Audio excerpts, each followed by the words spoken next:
I have pushed the go button. Excellent. Thank you, and welcome back to Dresden Files. This is Season 2, Episode 4, and we haven't played in over a month. So I'm wondering if you guys remember what the hell we were doing. I've got a good little recap, but do you guys remember what happened last time? Let me put you on the spot. No. There's a blood golem that tried to kill everybody. Yep, that happened near at the end. So last time you guys set out to end the Cyber Sucha, a group of misguided scientists led by three guys, Nick Tesla, Bill Close, and a mysterious Dr. Riley. Early on in the episode, you guys took down the flame form of Bill Close out on the highway, and then you talked to your good friend Frank Doyle and hatched a plan to infiltrate the DARK competition, where the Cyber Sucha scientists were competing with their creatures at the Neutroid Stadium. And you guys came up with a plan to pose as scientists and mingle with the competitors. And while you guys were there, you watched some losers get dropped into a big grinder. And Thomas entered the competition with Razzo, Frank Doyle's lion angler turtle. Redicus looked for your targets, Dr. Riley and Nick Tesla, while Malcolm just drank at the bar. Redicus determined that some sort of wireless signal was being transmitted throughout the stadium, decided to cut the power, literally with an axe. And a monstrous goo made up of the ground remains of all the loser creatures came to life as a massive kaiju, and there was a tremendous battle between the Gore Goop Golem and the genetically spiced creatures, the players, big bad guy Nick Tesla, and Tesla's nanobot swarm Iota. And you guys prevailed in the end, beating the bad guys and convincing the remaining scientists to be more responsible with their God-given talent. I think you also found the real Riley by using some portals to go to his prison/laboratory in the Rocky Mountains. And you saved him, you gave him his crocodile arm back, and you gave him to Harold, I think. I'm pretty sure. So, that was a hell of an episode. There were lots of things going on. You guys finished an arc, pretty much leveled up as characters. But it was a long time ago. So, do you guys have any questions or need to know anything? Did I leave anything out from last episode?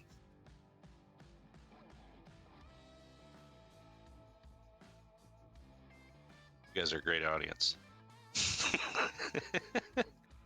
Look, man, it's been a minute. It has been a minute. Like 3 months. It's been a month and It's been like 3 months. I thought for certain there was going to be a Discord chain of everyone's like, "What's this new game we're playing?" We played on November 19th, I think. Maybe it was the 12th. You think? That means you Pretty don't sure. know. That means you don't pretty know. Sure. I looked it up. It was the 12th. I don't believe you. So, just over a month. You say that I don't remember shit. No. I'm saying you're making shit up right now. I mean, it's a game. It's the game we play. We are making shit up right I know. now. That's why I said we did it 3 months ago. Well, tonight's game is just one day after the events of the Neutroid Stadium and the Kaiju and all of that stuff. And let's go ahead and start out with just our Raven camera scene. And we'll have our Raven camera fly down to the Neutroid Bridge. It is a long spanning suspension bridge. Right here, this little pink pin on the map is the Neutroid Bridge. It spans Midtown to Uptown and is one of 2 bridges that spans that direction. The other one being a train trellis bridge off to the left. So the Neutroid Bridge, like I said, is a big suspension bridge. It's 6 lanes. It's got traffic going in both directions, and then it's got a pedestrian lane right here in the center of it. And our Raven camera is catching it at night. It's probably 7 or 8 o'clock. And our Raven swoops down to track a white van as it travels along the bridge. And the van has 2 men in it. They are wearing very dark suits, very black ties. And they could be, the Raven knows. They're agents of some sort. Here they are. This is Agents 10 and Agent Peller.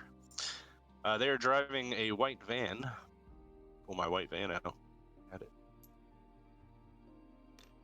Down the bridge. When suddenly a duffel bag full of explosives is dropped in front of the van, and Agent 10, the driver, he slams on the brakes just in time to really save the van from being decimated in an explosion of steel and concrete as the duffel bag full of C4 explodes and the bridge deck in front of the van collapses and crumbles far into the water below. 5 shadowy, hulking, monstrous creatures fly from the top of the bridge down to the van. And Agents 10 and Peller recover from their shock, and the back of the van gets ripped open as one of the gargoyles, let me pull him out, one of the gargoyles stands at the back of the van with a modified H&K MP5 SD, the silenced version of the MP5. I don't have a model for that, of course. I'm not that good. This gargoyle rips the back of the van open. He grabs a box from inside the van, and then he throws a M34 incendiary grenade into the van, and he takes back off. Without anywhere to go, Agents 10 and Peller leave the van, and they start shooting their sidearms at the gargoyle as it flies away. Then they look at each other and they go, fuck. We're gonna need some help. I know who to call. So Victor Redicus, you get a phone call. Bring, bring, bring, bring. And the caller ID says the Federal Bureau of Investigations. Oh, fuck, I don't know if I want to answer that. Bring, bring. Yellow. Hello, is this Victor Redicus? Depends who's calling. My name is Agent 10. I'm from the FBI. I'm here in Detroit, and I've got a gargoyle problem. I hear that you're the man around town, the expert on the subject, actually, and I'd like to talk to you if you have time. Sure. I don't recall the FBI taking the gargoyle problem very seriously. Thought we were all a bunch of quacks. Right.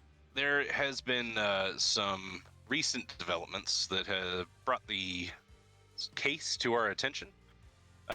We'd actually love to talk to you about the case that we're on. We'd like to bring you in as a consultant, actually. But if we could talk more on a face-to-face meeting kind of level, love to do that. I've got an office in town. I assume you know where to find me. Yes, but we wanted to call first to make sure that you're there. We at the FBI know that your associates can be a little strange, and we just wanted to make sure that you knew we were coming before we showed up. That's probably wise. I will give my associates a call. When would you like to meet? Oh, as soon as possible. What time is it? So it's like 8. Let's say 8 p.m. Okay. I was like, well, you can either stop by this evening or you can stop by tomorrow morning.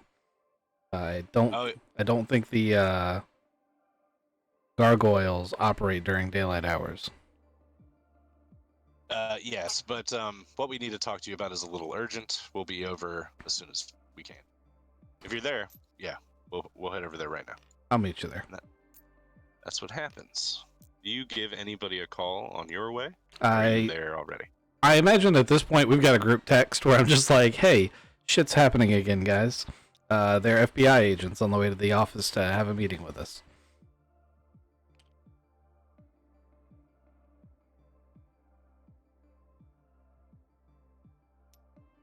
I'll be right there.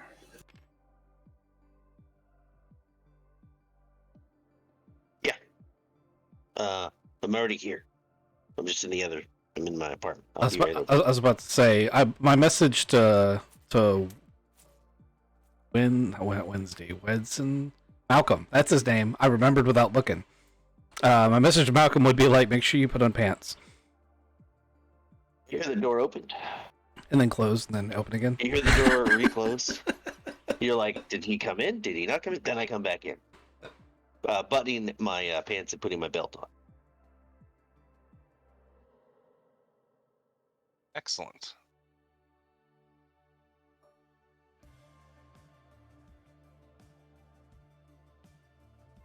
Let's get you guys in the office. I'm going to find you. Here you are. Is Katie doing secretary jobs now? Is she, Katie's just helping where she can. Okay. It's usually Hopper that's here. Well, whoever's at the desk, I'll let him know that we'll be in the back office. Katie says, absolutely. Yep. Okay. See ya. She had a little crying fit last time. We were supposed to look into that. Yeah, they do that all the time. Yeah, I think it's your problem, actually. It is. He doesn't care, though. They'll figure it out.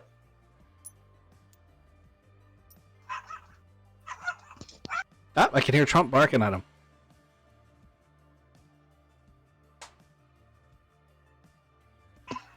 Such a bad dog.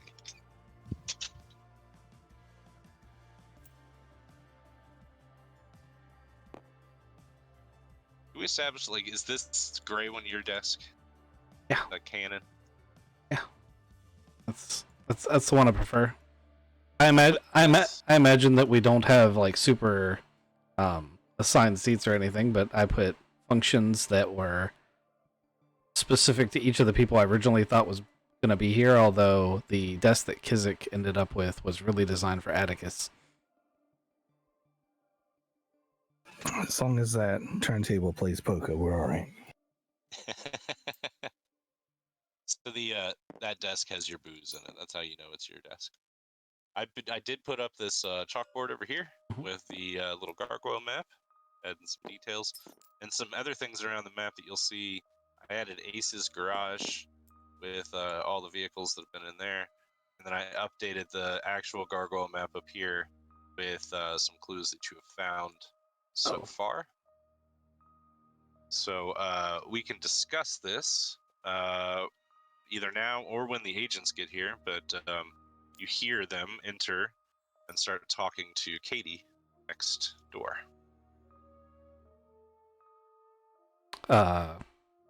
We can talk about it a little bit now. Redicus is still on the I'm gonna try to give up drinking game because, you know, what's her name? Stephanie asked him to. I took notes. I know things. As you say that, you look over and Malcolm has replaced the water in the water cooler with mead. With mead? Oh, yes. boy. It's okay. Victor's trying to drink Arnold Palmer's half sweet tea, half lemonade as like, I'm mixing a drink. This is gonna psychologically take care of it, but it's not working. Putting powdered cocaine in it to make up for the difference.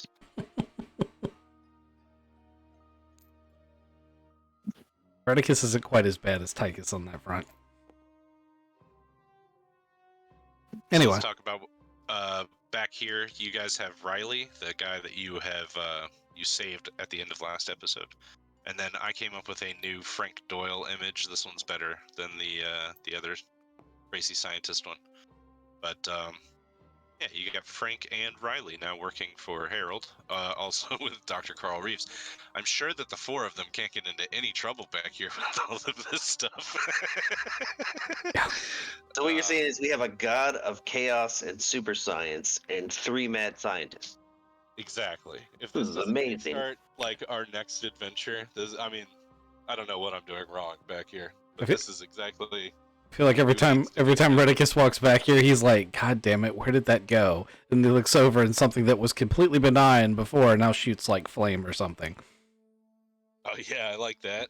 Where you think like you put something down, just absent-mindedly, and then you immediately try to grab it again, and it's gone. It's across the room somehow. It's teleported, and everybody around you's just giggling. I pick up my cell phone. It's a taser. I almost shocked myself with it. Right. Don't forget the flame cubes. You put the cubes in the hot cocoa and they keep it warm. Oh yeah, that reminds me. So They do explode if they actually reach room temperature, though. on top of who you've got back there with Harold and those scientists, Stephanie Campos has a company called Spell Shield Inc. And what she has done is she's started to merge or make hybrid devices that are both technological and magical. What she's perfected so far is like a tracking compass that is tuned to specific frequencies. Like you can get a demon compass, or you can get a gargoyle compass, or you can get a vampire compass. And those compasses will point immediately to the nearest whatever it was. The other thing that she produces is a computer that is magically like Faradayed, and it means that like wizards can have computers, which is a huge boon to the wizarding community. So she is around, and she has those things available to you guys if you want them. Well, obviously, Redicus has a gargoyle compass. Okay, that makes sense. He was Not only that, probably the beta tester for it. yeah, you've helped her develop, like, I think we talked about this a couple sessions ago. There are 20 sensors throughout the city that you guys have placed, and they track, gargoyles in the area, and these red dots over here on this map are like hot spots for gargoyles. The lines between them are the lines of direct sight or the flight paths that gargoyles have taken.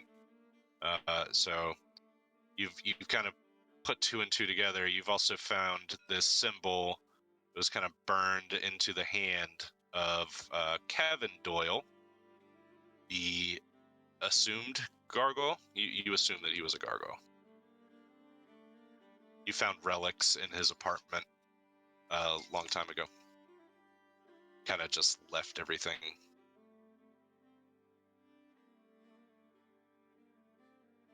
Does any of this sparking memories? A little bit. Nope. Wasn't one of the gargoyles a kid?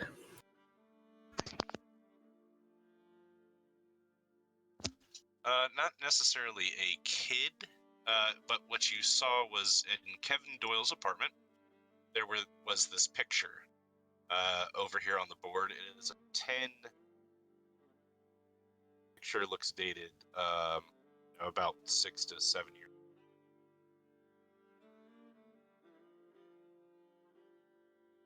Raven, have you seen this picture? Do you remember it? What picture? This picture here on the board. It's 10 years. Remember when we pulled Ghost, it out? did you move your microphone? Did I move it? No. You're quieter and you're cutting out a little bit. What picture are you pointing at? Over here on the chalkboard of these kids. No, haven't seen it. Don't remember it. All right. Well, you're looking at it now, and give me a intelligence roll for your character. What is that? A focus roll. There is intellect. There's intellect and there's focus. Which one do you want? Give me the higher of the two. No, focus it is.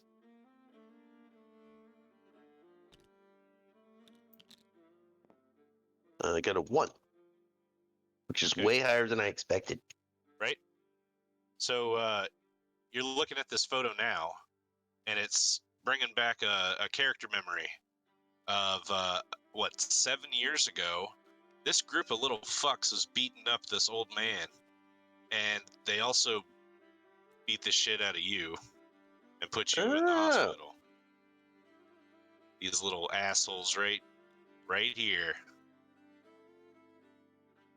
Huh. All right. And why is the picture on here? You guys found it at Kevin Doyle's apartment. Like, he's the guy that exploded in the plane. Very first episode of season 2. We ever figure out why he exploded? You haven't yet. Still a mystery. One that the FBI is apparently on, and they have worked their way through Katie Holmes, and Katie opens the door.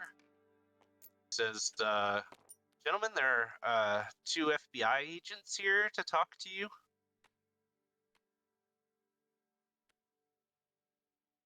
Do you want me to send them in? Yeah, send him in. I'm gonna take a picture of this picture and send it to Odin. I'm sorry, Battery. You'll get an immediate text back. What is Odin's text notification sound? Is it thunder? No, it wouldn't be thunder. Oh, it would be like the Horn of Feasting. Ah. Yep. So he immediately texts you back and he goes, find out more. 'Cause he recognizes them too. Yep. All right, so Agent 10 and Agent Peller, 2 Italian-looking guys, they come in and they try to shake your hand warmly, Malcolm, as you're standing closest to the door. 10 goes first. He says, "Hi, I'm Agent 10. You must be Mr. Weddenson." Winston. It's Winston, and I shake his hand with the attempt to prove I am more manly than him. Oh, you don't have to prove that at all. He's got I know. I know. It's I not do it anyway. fish handshake, but do you want to just crush his hand? Is that what you're trying to do? I don't want to cause actual damage. I just want to get right to the edge of actual damage and then stop. Okay, so he laughs a little bit and he goes, "Oh, wow. Strong guy. We know that's we knew that you were strong. That's a damn fine grip you got there." Agent Peller, he goes to shake your hand, but he looks kind of apprehensive when he goes to shake your hand. He doesn't want to get crushed either. I'll give a much more professional handshake as I follow up where Malcolm was. Glad you can make it, gentlemen. Right. Thank you for seeing us on such short notice. We didn't know what your office hours were, and frankly, we just got kind of caught off guard. We ran into your gargoyles. We're calling them the New Troy gargoyles, actually. Just about a half an hour ago over there at the New Troy Bridge. So, you guys are here late. Any of you drinking? You mind if we take a little nip? There's a bar over on the wall, and I point to it, and indicate they should help themselves. There's also a water cooler. Heller sits down, and 10 goes across and makes a drink and comes back. They're not joined at the hip or anything. And Are you sure? Yeah, they're just. This is how It would have been great if you made them Siamese twins. They're just joined at the toe, like the pinky toe. Actually, we're here to see Thomas. We heard you're a world-renowned surgeon. You can go ahead and chop this up or walk differently.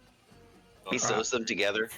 I've got some thread. He uses the thread to sew them back together more. Yeah, back to back, or centipede style. You got your choice. Oh God. Oh my God! You could be a horrible scientist monster. You could just keep sewing people's heads to people's butts. And Dr. O'Malley, they come over and they shake your hand too. Not to, forget about the doctor in the room, right? That is some fine armor you got on there. Yeah. How? I'm looking at Victor because they said we just had a gargoyle sighting and he hasn't sprinted to the door to chase him down, and I'm trying to gauge, like, are we ready to start fighting right now? Well, we're gonna get to that.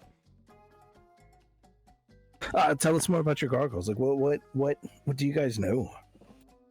Well, we got brought in about 3 days ago. Our colleagues were investigating the bombing down there at the airport. And we were brought in because it turns out that one of the victims of the bombing had some peculiar artifacts at his home. I don't know if you're aware, but there are numerous ancient artifacts that have been stolen by these gargoyles over the years, and we're not entirely sure what these monsters are trying to do with them, but we found them at the apartment of Kevin Doyle. So we were just out there cataloging these artifacts and trying to get them into evidence, and we we put them in the van. We're bringing them to the FBI building uptown, and damn it, we get fucking mugged by one of those gargoyles, and he had a gun. So the two of us, we're not equipped to handle shit like that, but we're hoping that you guys are way more equipped than we are anyway. Ghost, have they been using guns metagame wise? No. This is a development. Victor would point out that's new behavior. Also, are you sure you're not doing anything different with your mic? You sound like you're talking through a pipe to me. I had muted it and then unmuted it. Let me try. Maybe. That's worse. That's worse. Great.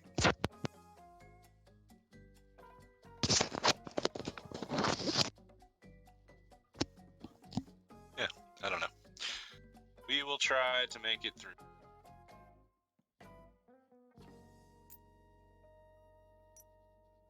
So anyway, we had cataloged a bunch of relics, and then the gargoyles stole the relics back and kind of incendiary bombed our van. Now all of our evidence is gone from Frank Doyle's apartment. And we were actually hoping that we could talk to Thomas here. Thomas, I believe you know Kevin Doyle's dad, Frank. Is that true?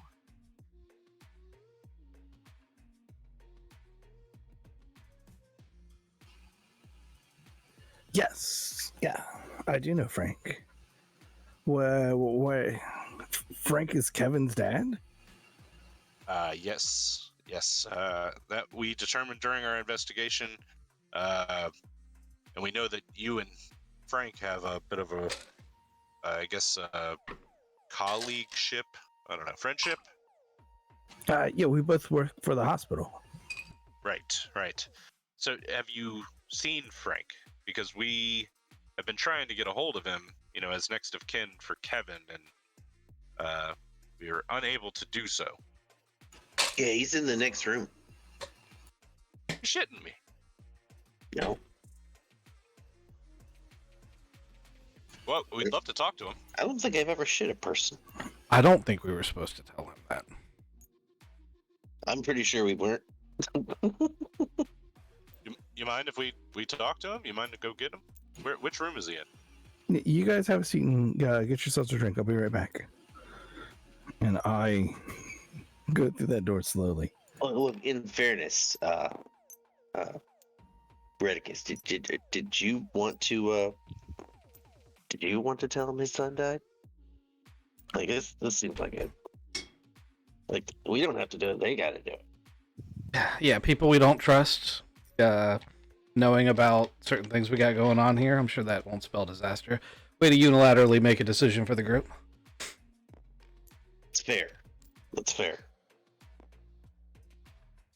How's this conversation going to go, Thomas? Hey Frank, do you want to talk to some FBI agents out in the lobby out there? Well, FBI agents? Why are there FBI agents here? They're doing investigations into the gargoyle infestation. Gargoyles, huh? They think you might know some stuff about the gargoyles. It's a really far away look in his eyes, and you can tell like he's trying to figure out what he wants to say, and he looks at you and he goes, "I was afraid that this was going to happen someday. You sure they're not here about the Cyber Sutra and the shit going on in the stadium?" No, I think actually I have no idea how that's getting covered up, but they're interested in the gargles. Have you talked with your son lately, Nick? My son Nick? No, I haven't talked to. No, Kevin. His name's Kevin. We haven't talked in about 5 years. Kevin's a bit of a troublemaker, a bit of a gangster, actually, and I haven't talked to him since he went to jail for aggravated assault. So no. And then you're saying that the FBI agents, they want to talk to me about the goggles. You're asking me about my son. Yeah, he looks pretty sad. Yeah, I'll talk to him. You don't have to if you don't want to. I'm also right here. Like if man, like we've been through a lot together, Cyber Sutra in a while. And I offer him a hug. Yeah, he'll take your hug. Take that hug as a manly embrace, and then he looks at you. He says, "There's no running away from destiny, and you gotta face it no matter what. Let's go talk to him." You guys come back through the door, and Agent 10 turns around. And he goes, "Mr. Frank." Nope, it's Dr. Frank Doyle, isn't it, Doctor? You're a geneticist, aren't you? Frank says, "I was a geneticist until I became employed in other things." 10 says, "Well, Doctor, we're not actually here to talk about genetics. Well, kinda. We're talking about your son, Kevin. Do you know of Kevin's whereabouts?" And Frank says, "No, I haven't talked to him in a while. We were estranged." And 10 says, "Well, I'm sorry to break this news to you, sir, but your son was killed in that explosion over at the airport a few days back." Frank shudders and stands pretty quiet.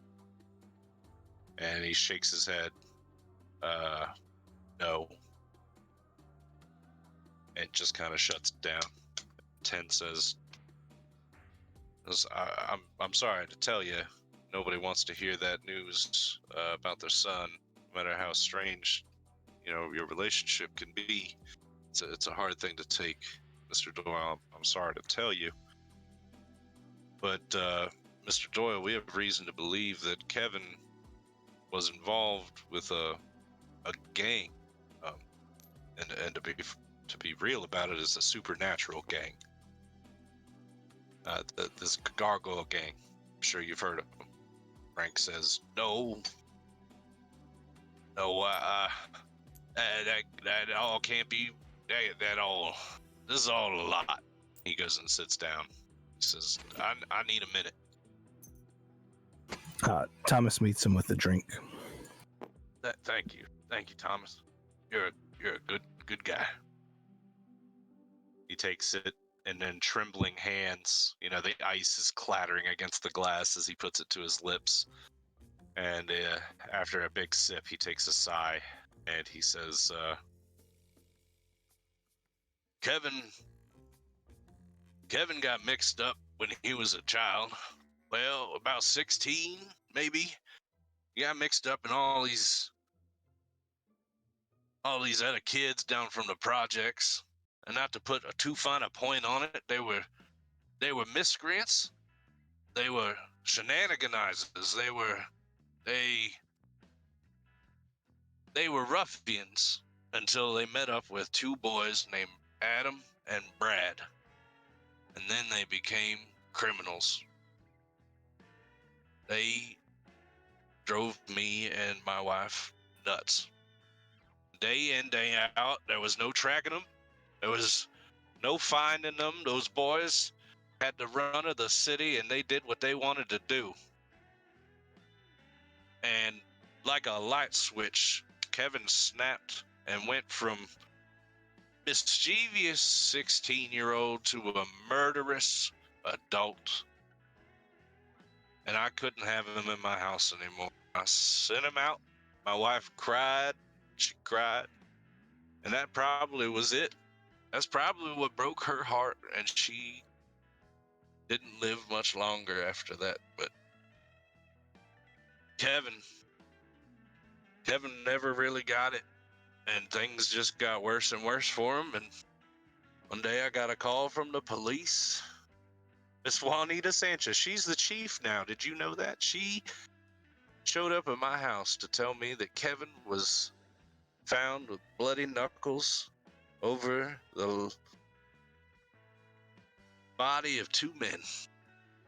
Bodies of two men. Two men. Gang of pissant fucking kids. Well, they sent him upstate for a while, and when Kevin got out, he was completely changed, and he and the other boys went off grid. I haven't talked to him in years, but I can tell you, I picked Kevin up one time from a boy's house. His name is Books, and I bet you that boy still knows Kevin, or knew Kevin before this incident. What do you need to know? Do you need to know anything else, Mr. Agents? The agents say, "Wow, that was a hell of a lot. Hold on, we're gonna keep writing this stuff down. What are the names you got? There was an Adam, there was a Brad, there was a Jimmy Books. You know anybody else? This is all really good information, Mr. Doyle. Thank you." And Frank takes another big swig of his drink. Looks around.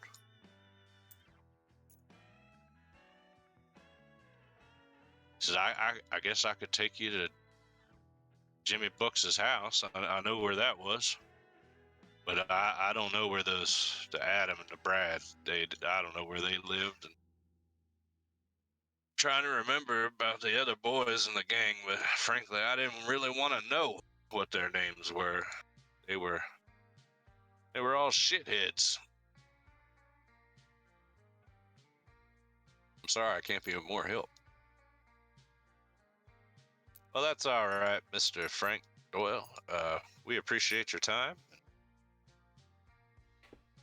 Redicus, this is exactly what we're talking about here, is this gang of gargoyles needs to be stopped, and I think with this information, we might be able to track one of them down. We might be able to find out where they're hiding. You want to work together? I was about to ask, what exactly do you want me to do about this? I have my own way of dealing with it. Your way is to destroy them? We'd like to get the relics back, if that's not a whole stretch. Okay. You can hire me to retrieve those relics if you want. What can we as the FBI offer you guys to help you out on your side of the investigation? Money's good. Money? Money and stay out of the way if you can. Heller kind of laughs and he goes, we have the technology, gentlemen. Frankly, if you find some cell phones or maybe a computer that's not entirely encrypted by blockchain bullshit, we'd be able to hack it, maybe even clone a phone, and we could get in, gentlemen. We might be able to figure out a way to get an eye. How do these gargoyles operate? I'm pretty sure they don't use cell phones. We don't really know that. We don't really know how they operate outside of when they're attacking. They could very well use cell phones. What kind of experience have you had in the past with these monsters? I have experience dealing with them. I'd rather not go into details when speaking with the FBI. I'm sure you've seen case files. We haven't always gotten along. Well, yes. I mean, your name comes up in a lot of the case files, but most of our case files are, of course, missing relics. Seems like they go for very highly valuable ancient items, mostly. Now, there was one in particular. There was a case where the owner of the Elysium, her name is Snap, and then 10 works up. He goes, "Oh, her name is Lady Zadza." Peller says, "Ah, yes, yes, yes." Her. He had a particular set of what was it? Armor? Yes, it was. The set of armor that was being transported by armored vehicle that was knocked over. So your name came up in that one too, as just an acquaintance of Lady Zadza as well. Did she hire you for that job? Did you find anything out about that? From your recollection, you have no idea what he's Never heard about it. saying. Huh. Well, we'd love to help in any way that we can. We can stay out of your way. We can make sure that police and everything play nice. Love to help you track these guys down. And yes, absolutely. If we could hire you to retrieve our evidence for us, that would be fantastic. Let me tell you what was in the evidence box.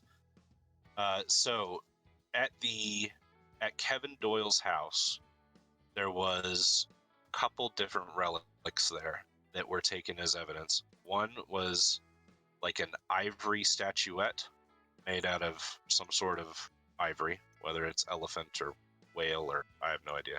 Could be wrist tusk. There was a jade pendant, and then there was a gold and copper necklace that was like intertwined and looked like snakes and shit. All three of those items were centuries old and very finely made. And it's those kind of relics that were absolute gargoyle targets. So Lady Zadza was moving shit through the city, and her stuff got knocked. And for the life of Lady Zadza, she couldn't figure out who the fuck snitched and told, and how the gargoyles would have figured it out. But she's got her own little internal thing going. But yeah, this is the first time you're hearing that Lady Zadza's truck got knocked. Excuse me. Any questions so far? You have photographs of the items? They would, yes. I do not. Okay. Some So he sends over like a case file type thing, so we have more specific details. Well, all the details he just said, but written down. Yeah, he can give you like the digital copy of it. He'll email it to you, Dropbox it. Dropbox bullshit. He does got the FBI system. So if you guys do find names, you'll be able to run in a better system than the police would. Maybe not better system, different system. Sounds good. We'll start looking into it, and I'll give you a call if we have anything. It's been a real pleasure. And he goes around, he shakes everybody's hands again. Both of them do. And he goes over, he puts his hand onto Frank Doyle's shoulder. And Agent 10 says, really, very sorry for your loss. And if there's anything that we can do as not agents of the FBI, I'd love to hear from you. And he gives him his card with his personal number on it. He's like, seriously, man, anything you need, give us a call. They walk out. They say goodnight to the girls and leave. As they walk out the door, Victor just stands there sipping on his drink, looking at the closed door for a second. Then he walks over to to Frank and pats him on the back. Specifically, he's not telling Frank he's doing this, but he's patting him in the same spot the guys touch to see if he can feel a bug or anything been placed on him. Give me a focus roll.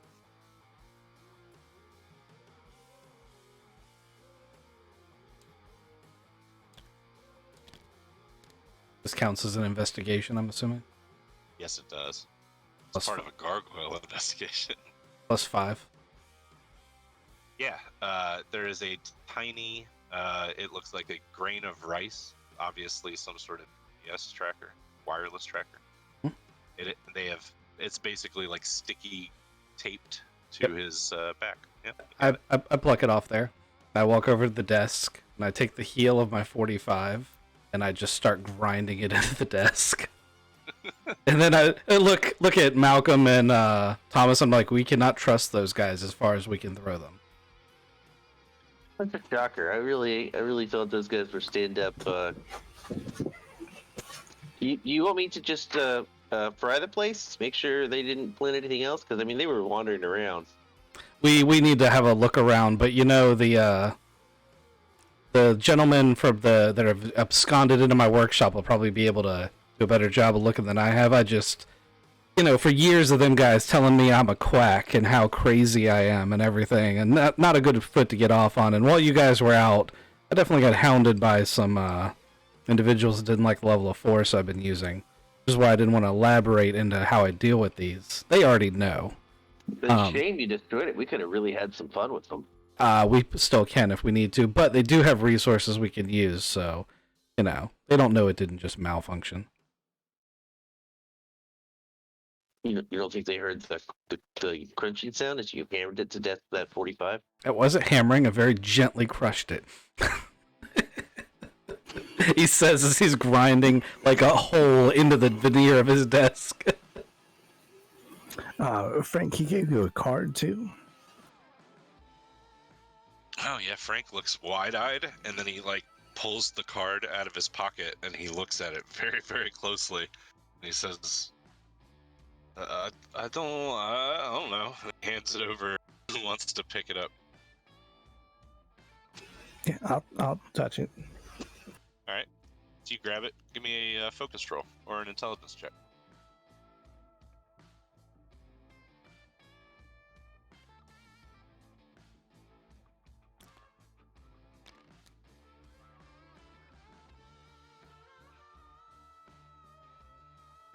I got a +4. Excellent. Yeah, there's some sort of antenna between the layers of paper in this card stock. I dip it. Can I see that? I hand you a soggy card. Yeah, I'm gonna just run a little bit of current through that. It fizzles in your hand, crackling with electricity. How much current you juicing it with? You Well, gonna burn it? the intent is a little, but I have no idea how that works. I have gotten better at using my powers. Okay. All right. A little bit of smoke comes off the card, and you think you did it right. Microwave. I'll add a little extra just to be safe. All right, catches fire. Toski. Card no more. There is it's like thinner than aluminum foil. The shape of some sort of metal antenna. It's round and, it's got little cutouts in it, but it hits the floor. Whatever micro-printed bullshit that was on this antenna, gone. It's toast. We should probably talk to Harold. yeah. They're right next. They're right in the next Sooner than room. later. Harold just steps through. He's like, "You rang?" Hey, We might have been bugged. we already found 2. Oh. All right. I'll do a little sweepy poo, and he goes around the room, holding both hands out like he's a dowsing rod, and he's humming to himself really, really loudly. Starts walking. I'll let you know if you. I want to You guys wanna send talk about that? Lady Zaza or my contact in our organization a text message that says, "So I just heard you had an armored car incident." She texts you back and she says, let's see what she said. She would say something to the effect of, do the walls have ears, or did a bird tell you? Oof, that's a little bit too cryptic for me to know exactly what to say.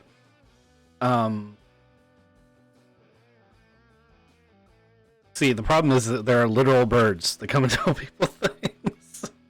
Would she mean that? Would I know her well enough to know if that's what she meant, or did she just meant that? Like, which one is relevant to my case? So she would mean, did the FBI tell you, or did Odin? Oh, yes. So it would be the FBI, which I'm assuming that Okay. the walls have ears. The is walls. Yeah, is the Yeah. FBI. So you answered back with the walls, and she sends you an emoji of like somebody vomiting, and then she says, "It's true. One of my trucks was attacked, and my belongings were lost. I am trying to get them back. You were busy, so I didn't involve you. But if you know anything about it, let me know." I'm gonna text her back and say, "Can you send me an inventory of what you're missing? I'm working an adjacent case and I might come across them." Yes, she does. Is She will send you is a it- list. it the same it's stuff? A long list. Oh, it's a long list. Some of it is. Yeah. So out of like 30 things that were lost, Kevin Doyle had 3 of them. Okay, so that was a key piece of information I needed. Okay. I'm gonna look out the window. What are you looking for? Penn and Teller, have they walked out of the building yet? Yes, they're gone. You don't see them out the window anyway. What vehicles are out there? So there'd be like normal traffic. I'll tell you, there's nothing shady. They're not sitting out there. They have moved on. So their transmitter range must be pretty good. Yeah, it's probably relayed through a router or something. They probably tapped into somebody's unsecured Wi-Fi. That's the way to do it. Yeah, you haven't checked Craven's apartment. Oh shit! All the ladies are over here. Yeah, to be fair, our password is like Yeah. Mjolnir. Guessed. Hammer. It's just Mjolnir. our password is just hammer. Instead of Hunter 123, it's Hammer 123. Yeah, but the A isn't the ad symbol. The E is the 3. Of course, they got it in like 30 seconds. Yeah, I mean, I'm sorry, that was the old password. The new one is the same thing with time in the end. I think it's hilarious that you think the FBI needs to know your password. Cisco just probably has a backdoor built in. Probably. Warrant? Um, What warrant? I'll tell Harold to check my apartment. Harold goes, yep, sure thing. I got a key. And he Okay. goes, he walks in there. All right, gentlemen. These are definitely related. I share the information I got from Lady Zaza, including an emphasis on the fact that something that Kevin Doyle had, where something that was robbed from Lady Zaza. I look at Frank and I was like, these kids your son fell in with are almost certainly at the bottom of something bad. Is there anything you forgot to tell those FBI guys? Well, like I did tell him, I know where Jimmy Books lived back, 6 years ago, but and the name, I just told them his name, so that might be enough for them to go off of. Depends on how off the grid they are, but we can ask around. Was your kid into anything magical? Did you know? Were you in the know back then? I had just started really learning about that, and I didn't think he was involved with anything occulty. No.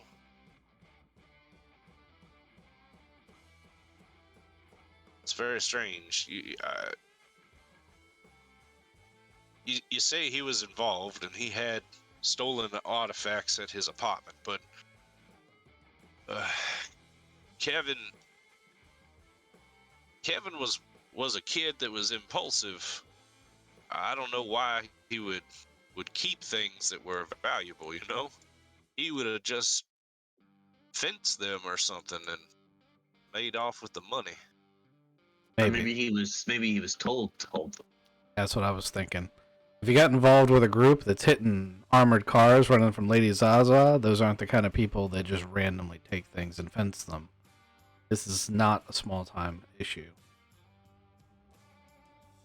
You good to keep Well, talking about this, Frank?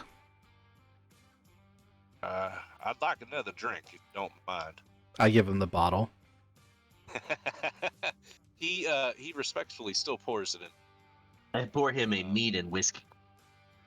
Oh boy. All right. This will make you feel better. Yeah. Look, man, overall, I think he's handling it very well. But how drunk do you want Frank? So from my standpoint, I think Frank kind of wrote off his son years ago. This is not a shock or a surprise that his son has died. It's kind of surprising that it's a supernatural thing, but Frank is already in the know, so it's not like he's going to lose his mind figuring that part out. I'll just let him. I gave him the bottle. I'll let him decide how drunk he wants to get. Sure as I'm not going to tell him how to deal with his grief. Yeah. I just want to make sure that, Redicus is keeping an eye on him. He didn't want to push him too hard. I guess Frank's kind of a friend. Yeah. If you want this to go the way that I think it's going to go, you console your friend Frank until he drinks the whole bottle, gets red-faced, and then goes, I'm going to go to Jimmy Brooks' house, and I'm going to fuck his shit up.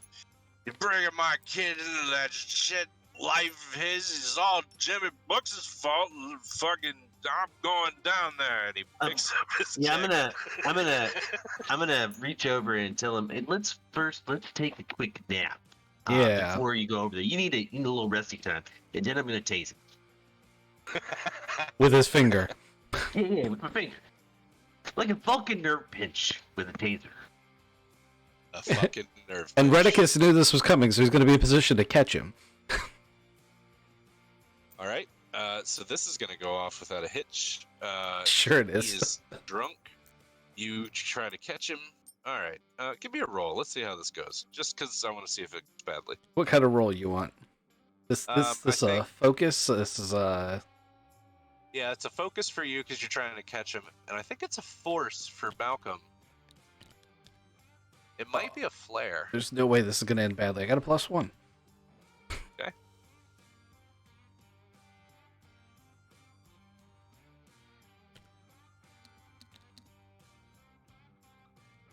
This.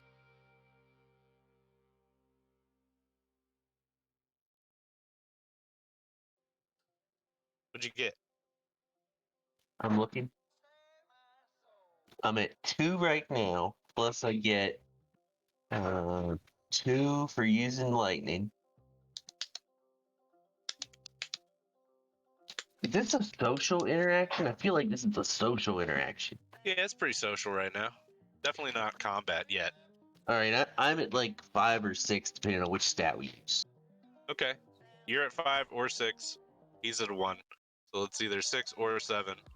And Frank Doyle is going to he's going to go down into Victor's arms, and he's going to look up at Victor, from, I guess you've got him around his arms. Back is in your chest, right? I mean, my plan was to just throw him over my shoulder and fireman carry him, but I just didn't want to let him hit the ground, Right. All right, so you're at that position where you're not letting him hit the ground, and he looks up at you, and you see in his old weathered eyes the same revenge, the same drive and motivation that you have with these gargoyles, he has with these gargoyles. Hates these damn things. Passion and wants them to die. See it. You're bonded over this hatred.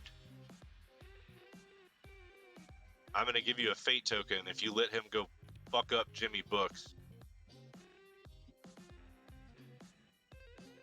Hold on, I need to roll my chance dice for a minute. I'm of two minds about this.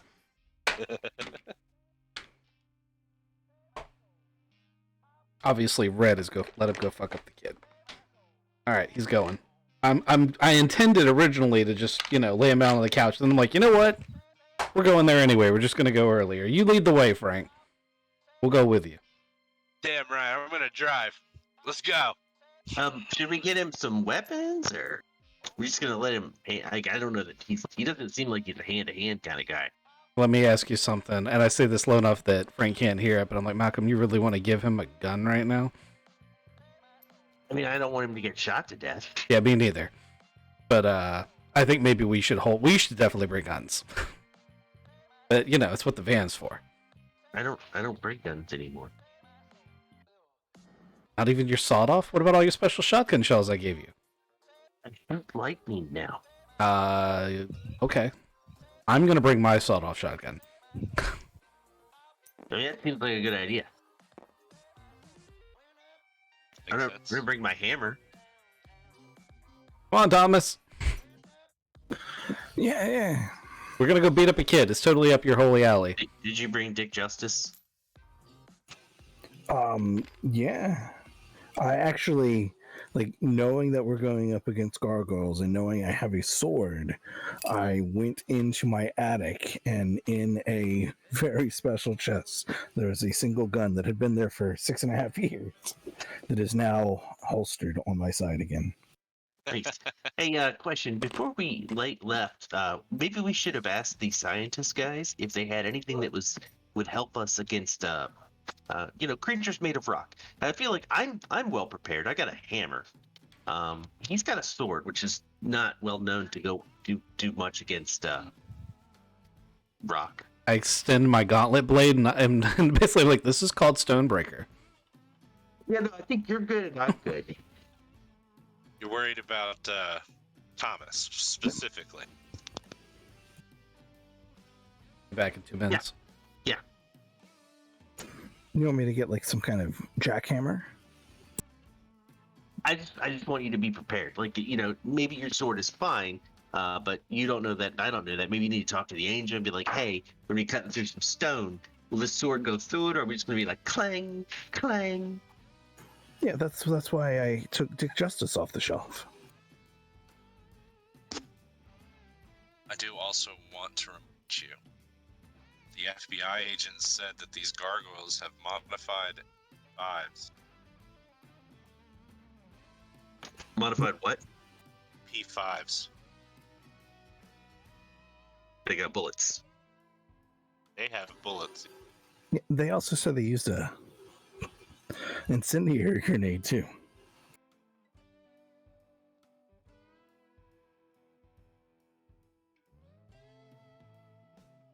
Yeah, that's true. They did say that. They're trying to get back 3 relics, and those 3 relics were in the van that the incendiary grenaded. Do they still think those relics are there? So the gargoyle grabbed the relics in the evidence boxes, then grenaded it.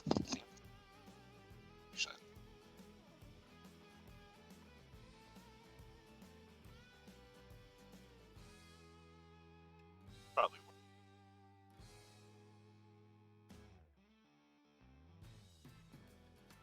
Right. Well, I guess we're as prepared as we normally are. Let's not worry about it. Yeah. I'm gonna fill my meat up on the way out, though. I can get a shotgun instead of Dick Justice, but I'm carrying a lot of things right now. I was thinking maybe there was some rock breaker rounds you could add in there. And just Dick Justice is now shooting 22 or shotgun shells. No, they're just tiny jackhammers that have been miniaturized into a bullet. I think some expanding ice. What are we talking about? How is Dick Justice going to be effective against a gargoyle? Guns do kill them. Redicus would be emphatic on that point if it gets brought up. No, from multiple experiences, guns do work. Yeah. And you just like keep blasting them until they're gone. Yeah, that's what we know. And are they magical? So do you think they could have used cell phones? Or would that have burned up because they're so magical? Relatively certain that there are people using some sort of, I'm going to say, enchanted item or magical ability to transform them.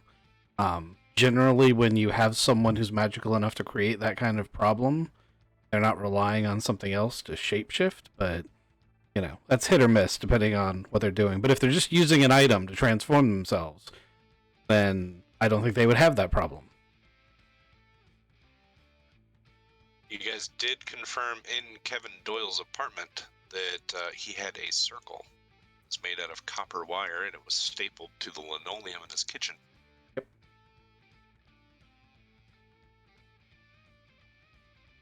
On your way out, you find Harold, and Harold says, did a sweep of Malcolm's apartment, and did find some things.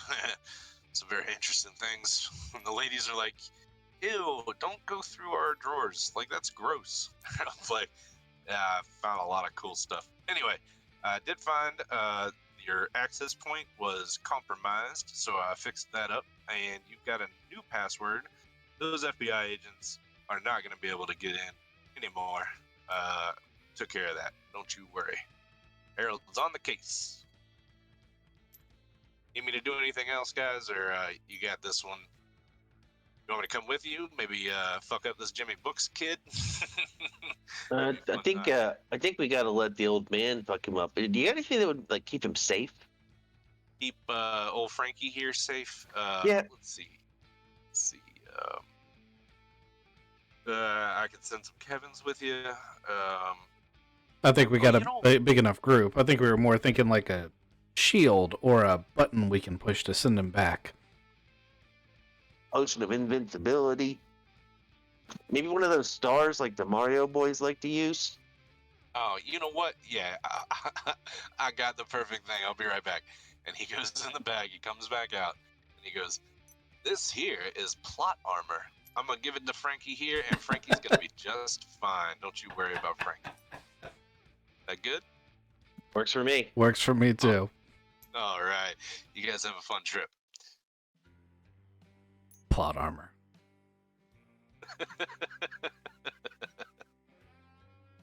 Up we go. Excellent. I'll pull us Are off. you guys taking the motorcycles and the lion angler turtle? I'm taking the van because I have a passenger, and I want access to the forensics tools and computer equipment on the inside of it. Okay. I'm What gonna about take my the- bike. Yeah, I'm taking my bike. All right. I'm gonna ride with Redicus. Okay. Isn't Razzie Frank's creature? Yes. Frank could take him, but he's been drinking. Well, Not we that could has to ride worry him. about that. He could Yeah, ride. Oh my God, we could ride monsters together. That's what I'm saying. That's what Razzo is technically loving on Thomas right now. Actually, I hope Razzo is actually at my house, and I have my wife and daughter. Like, I've given them the helmet, and I'm trying to convince my wife. If my daughter gets a cat, I get a turtle. All right, that's what's going on because your daughter totally has a cat. I could just imagine that marital conversation, and the look he gets as he makes that explanation. Yeah, can we cut to that just real quick? Let's have that. I mean, scene. technically, that is a cat and a turtle. See, you you came home after the Cyber Sucha events of last episode with this angler turtle and a helmet. Covered in Meeting blood. Yeah, meeting you at the door is your daughter and this orange tabby cat with a it's got a collar and a tag that says Floyd. And as you walk up and you look at this thing, a Mithril, the angel in your armor, he goes, uh-oh. That's, boss, do you see what I see? And what you see is there's a connection between the cat and your daughter Rebecca. It's like a lifelink kind of connection. Oh wow! You can just hear my thoughts, right? So I think, is that coming? Which way is that going? Let me look at it real quick. And in your mind, there's a string that's connecting your cat, or really your daughter Rebecca, and this cat. The string is flexible and it waves. You know, wherever one goes, it's not pulling directly on the creature, but it lengthens and stretches and all this other stuff. The connection is both ways, but specifically, you think that it's a law. This is a rule. This isn't like a magical spell that links the two. It's some sort of demonic law. It's a contract. There's an obligation here, and that's what binds them. That's not a thing we can sever real quick. It's not something you can cut with a saber. It's something that you would have to Hey, get a lawyer for. hey, Kizik. Yep. Can you think of any instance where a magical person who wields magical powers has a small pet that they keep with them that they're connected to somehow?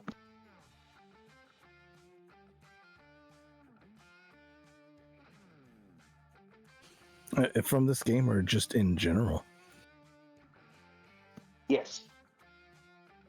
That's not helpful. God damn it. I've got a pet that I like. I don't know. It's over my head. I don't know if I like it or do not. you have magical fucking powers, though? No, you get magical powers. They're given to you. She has them. They're in her blood. So she is training this cat. You like never watched TV before? I don't apparently watch the right show. It's familiar. Oh, is she Sabrina the Teenage Witch? That's kind of the vibe that you're getting. That it's a... So, what Craven's trying to say is it's like a familiar connection between a witch and her, creature or familiar or whatever. Specifically, a Mithril says this is a contractual obligation between whoever owned this cat before and your daughter. That's the weird thing. It's not just the cat. It's a contractual obligation to own the cat.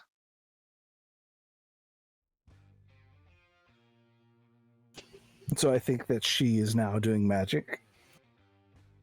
There's definitely a magic spice to this. You probably would have had some sort of inkling that Rebecca was special before, just because of her bloodline.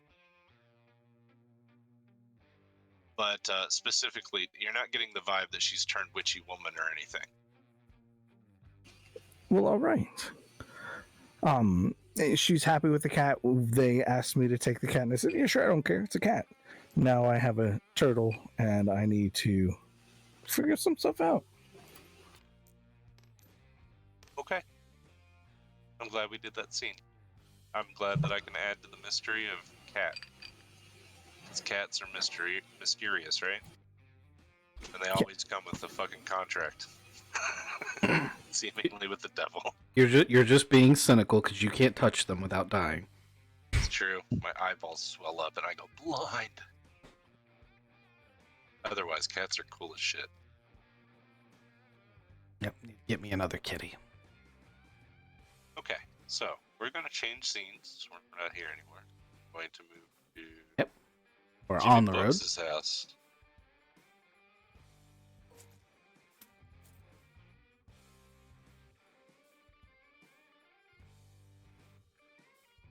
Alright, so you guys go down to the shittiest part of Lowtown. Low down. Past Lowtown. Shit, I don't have this map board. We're gonna have to draw it. Oh, this is gonna be fun. Okay, so I need a 2-bedroom basement apartment. Go ahead and You're too draw busy this banking off. your pipe prop. I had a map board. That pipe prop is awesome, by the way. There's no hole in it. Immersion totally broken. It's a hammer. Yeah, it is a mace. Alright, so here's the entrance to the apartment. Then we've got a kitchen. Let's see, there's going to be like this little dining area right here. There's this bathroom back here. This is going to be a bedroom all the way across. That's one bedroom. Here's another bedroom. And then this is living room. Alright, cool.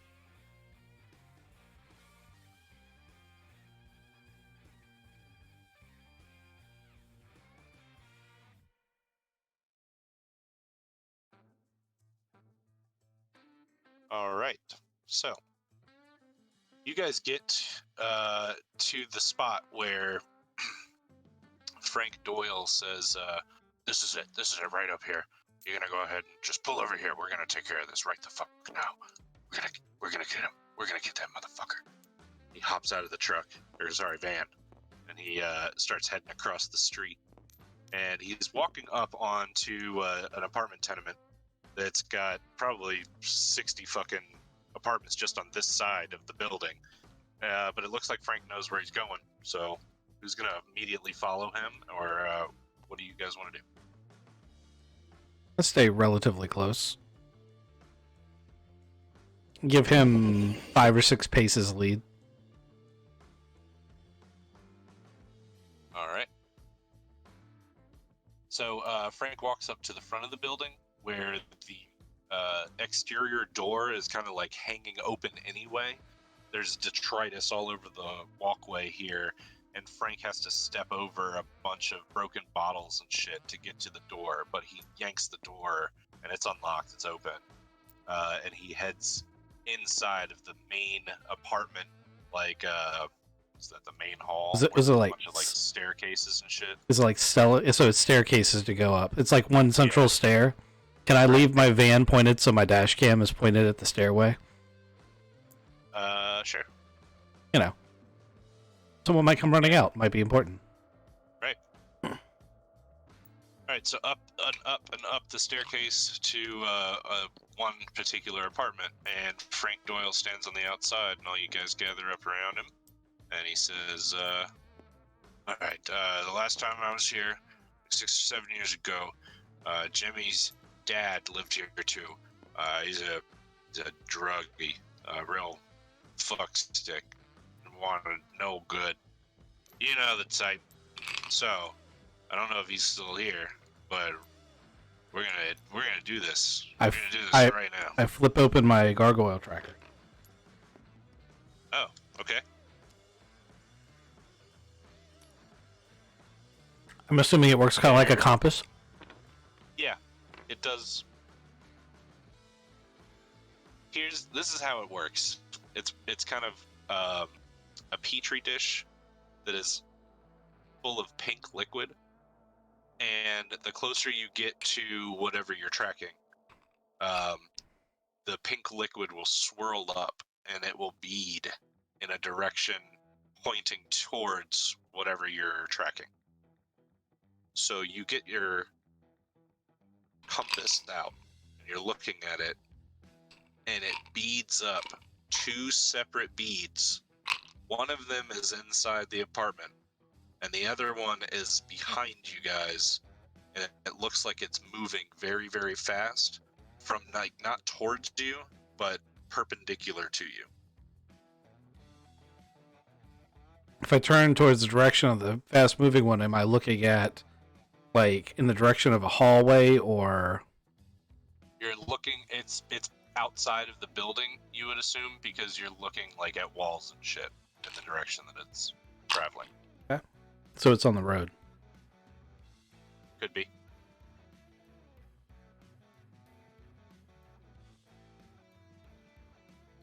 Anybody want to say anything else? You want me to knock on the door? Frank looks at you and he's like, I'm gonna knock on the door. And he goes to kick the door in.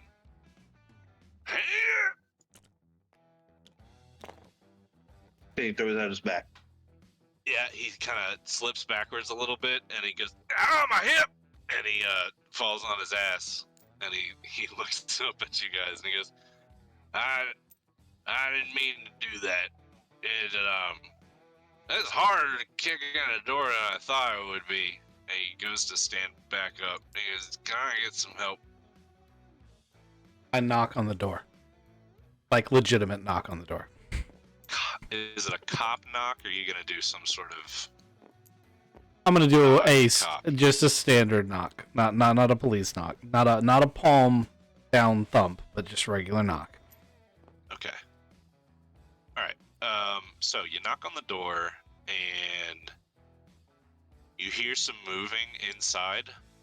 After a couple of, I don't know, maybe 45 seconds to a minute, you hear somebody come to the front of the door, or sorry, the back side of the door, and you see a shadow go across the peephole, and then silence. How long does this? First off, nobody in their right mind stands in front of the door, because he can shoot through it. So I'm gonna stand to left or right of the door frame. Okay. You want me to open it now? I'm about to, depending on how long. If it's longer than a 10-second wait, I'm just gonna point to Malcolm's hammer and step further out of the way. Okay. Oop, Malcolm. So my intention is to push this door through the building. Give me a force roll.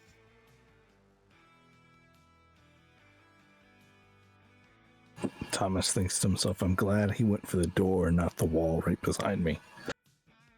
Well, what Redicus is thinking in his head to himself right now is, there's a chance this isn't the same guy. But if it is, he's almost certainly involved, so we should proceed with caution. But I want to make sure that Frank gets eyes on this guy before we take any permanent action.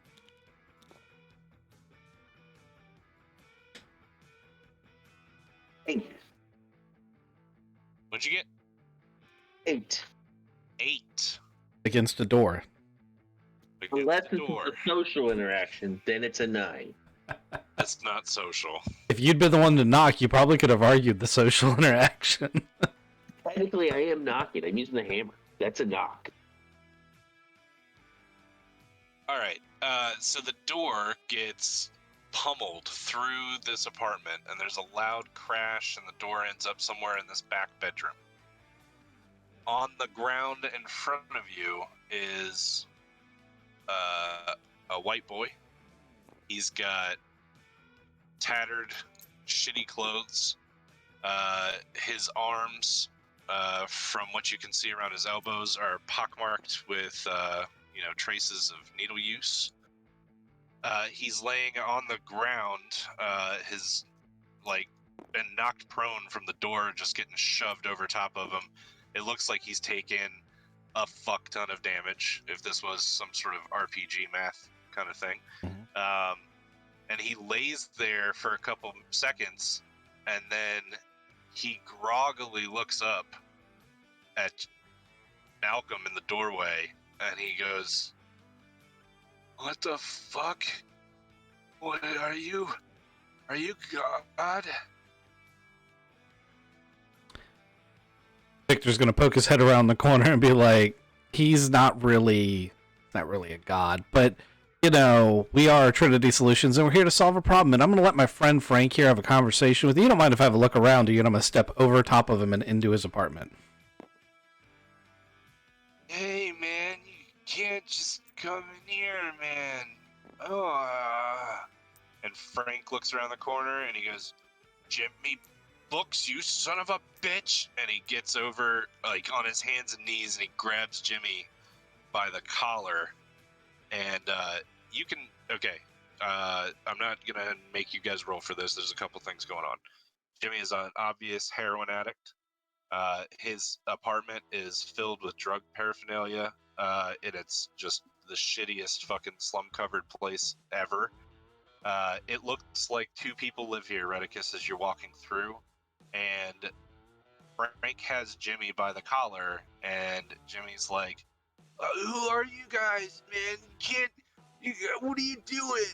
And you see, as he's trying to, like, cover his face, he's got the brand, the gargoyle brand, on his palm.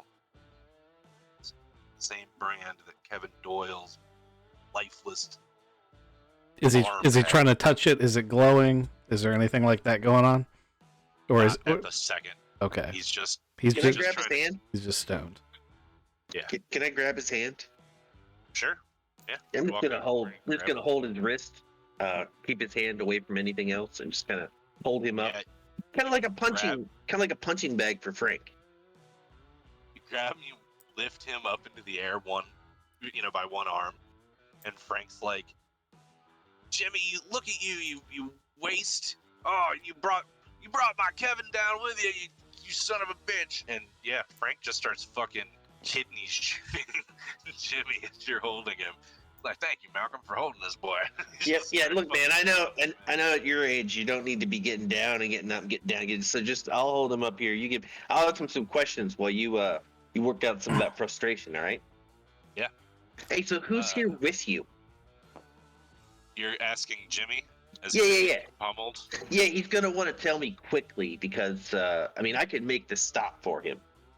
Yeah, he's crying. It looks like you're not going to get cohesive words out of him right now. But Victor, give me a roll as you're investigating the apartment. I'd like to point out that I've either pulled a stick out of my evidence kit or found something that's like a broom handler. I'm not touching. This place is disgusting. I'm not touching things. But I am looking underneath things by flipping them over. I don't want to accidentally stick myself with a heroin needle. Redicus gets AIDS. Right? With all my pluses, this being an investigation, it's relevant to the gargoyles and all that. I'm sitting at a +7. Excellent. Yeah, it's pretty good. This is the only thing this character's really built for. All right. So, Mr. Sherlock, I'm going to convey this in a way that it doesn't take an hour to convey. Jimmy Books' father lives here at the apartment with him. You would suspect, as a gargoyle, that Jimmy would have relics that are off of Lady Zaz's list, right? You're looking around for them, and you don't see the relics. What you do see is tons and tons of heroin, as in, like, somebody has sold the relics to buy all of these drugs. Jimmy's condition makes you believe that somebody is enabling him, and his father, being the other person living here, makes you think that his father's the one that's enabling him, or maybe even forcing this whole situation, taking advantage of him. Is it just heroin, or do I find cash and stuff too? You will find the remnants of spending. There is nothing left. There are betting stubs. It looks like Jimmy Books' dad has taken complete advantage of his son here and has sold the relics, not caring where they were from, to better what his situation was for that day. It's a sad situation that you're gaining from the knowledge of walking through here and looking at how they live day to day. All right. Frank's like, "Fuck you," and he just punches Jimmy. And Jimmy's like, "Oh, yo, dude, what are you?" Does this kid match one of the kids in the picture? Yes, he looks like. Now that you're here, you get that flashback of 6 to 7 years ago when that gang jumped you, and yeah, this is totally. He didn't look like a fucking heroin addict back then, and he looked 6 years younger. But yeah, maybe it's 16, 17. This is totally one of those kids that jumped you before, and you specifically remember him maybe kicking you a lot. There's no magic circle set up anywhere in this place. Absolutely. Sorry, there's one in the kitchen that is made out of copper wire and it's stapled to linoleum, just like you saw at Kevin's. I pull out my Leatherman and clamp onto the leather wire and rip it up coarsely, just to make sure it can't be used. Right on. Yeah, start cutting up the copper in little bits. Thomas, are you just standing outside watching? Thomas is at the doorway. He heard that he watched the little goo and knew that there was one outside. So he's making sure that nobody comes down the hallway to surprise us. Right on. Redicus will see him stand in the doorway and be like, even if they call the cops immediately in this area of town, we got 12, 15 minutes before the cops show up. Even if a gargoyle rushes through that front door, I'm going to find it. Oh, that's absolutely true. But, that's just going to be happy fun times when Redicus would draw his weapons at the mention of it. I'm going to ask Frank to let me have him for a minute. He's got to be getting winded at this point. Yeah, he is a little winded. I didn't tell him to take a seat. I give him a water bottle. I tell him to take a seat, to take a breather.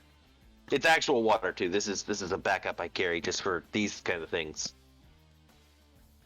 I turn the kid around. I'm still holding his arm above his head as I, lift him so he's eye level with me. And I'm like, "Hey, you remember me?" No, man, I don't know you, man. I don't remember. I don't remember nothing, man. I don't know nothing. Perfect. So I'm gonna give me 1 second. I'm gonna text Batarang real quick. I got one. Batarang's gonna text you back and say, dispose of him. All right. They're like, well, I really thought that was gonna go differently, but let's Thomas, is there any way you can sober him up? Dispose. Hold on. Dispose is probably a bad word. You would have said deal with him and leave it up to you. I was thinking maybe he'd want custody, but I figured out that's not the case. So I'm gonna see if Thomas can. I look at Thomas. Is there a guy walking up behind Thomas? Yes, there is. I was gonna say. So Thomas, there's this greasy, dirty hobo guy who he walks up and looking at you, he stops, pauses, and says, "Who the fuck are you?" I said, "Are you Mr. Brooks?" Who the fuck are you? I'm your son, Jimmy Brooks. Bullshit. And he punches you. Go ahead. We're gonna do this little combat. It's not gonna really happen. Because I think as he punches you, your angel's gonna block it. Hey, so as this fight is going on, I'm gonna pretend that it's not really happening. Because Thomas is in no danger currently, and see if Thomas can help me sober this kid up, so we can get the information, and then I can deal with it. Yeah. I'm gonna hit him with the blunt end of my sword, just right in the gut, so he goes, "Ugh!" Then I'm gonna turn around and go, "It's heroin. You gotta ride heroin out. There's not a big unless you're overdosing. Time is going to be the best thing, and he's going to go through a lot."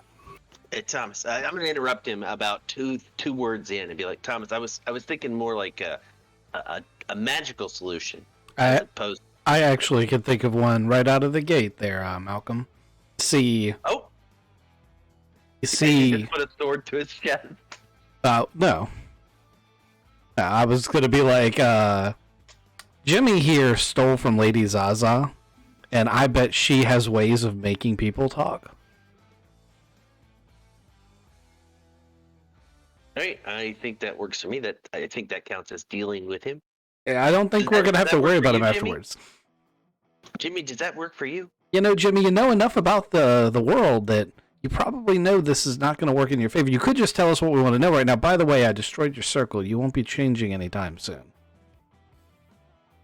Well, what do you? Who are you guys? And then Jimmy Books' dad, starts swinging on Thomas, and Thomas's angelic shield stops like it happening, and he takes a step back, and he's like, "Oh no!"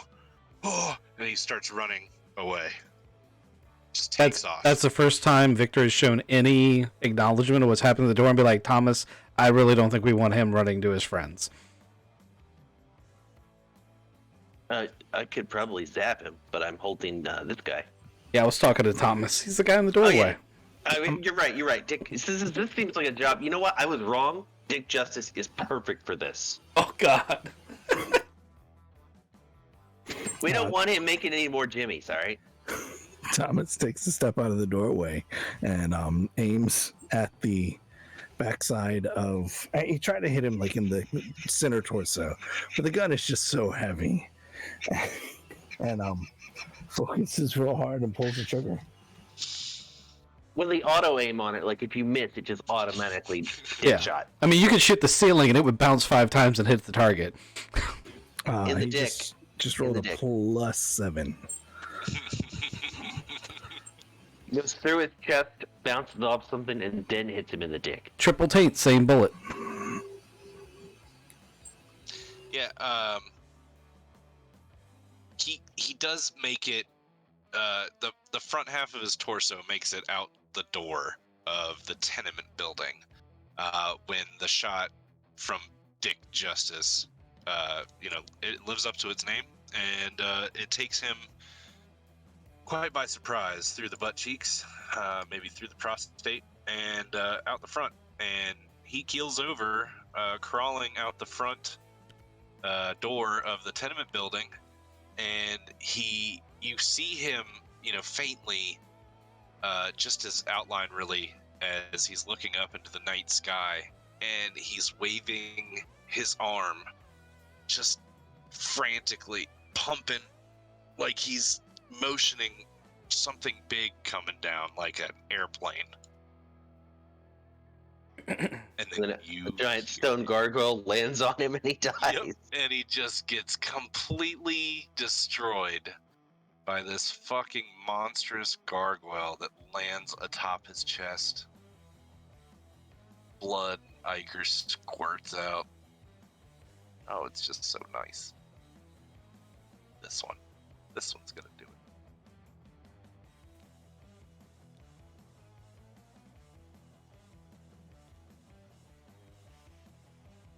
That's a good one. I like him. Alright, so there's a gargoyle on campus.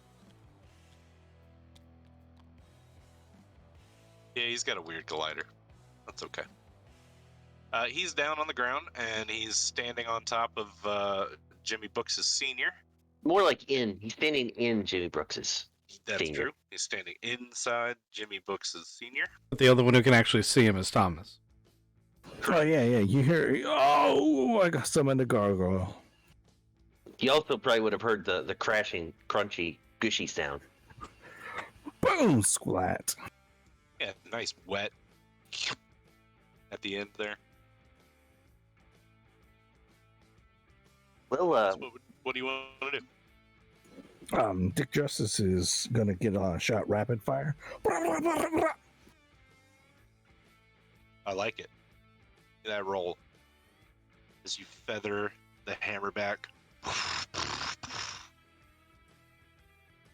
5 more shots before you get that slow, tedious reload.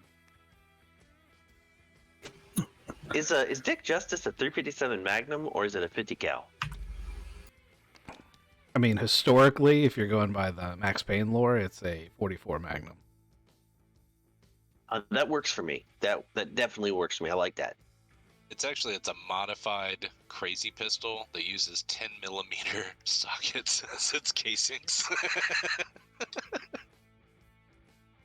Holy shit. Dick Justice only get a +5 that time. Okay. So you nail this gargoyle right in the crotch area, and bits of fucking concrete are chunking out of the statue, but the possessed statue still moves forward into the hallways of the tenement. Its wings fold up behind it, and it looks like it just becomes meaner and more menacing as its red eyes glare at you, and it charges into you. Let's see, it's got a +5 for its force, and I rolled a 1, so that's a 6 hitting you. I imagine you want to oppose this somehow. Yep. I'm gonna oppose that with force and holy armor. Ooh, okay.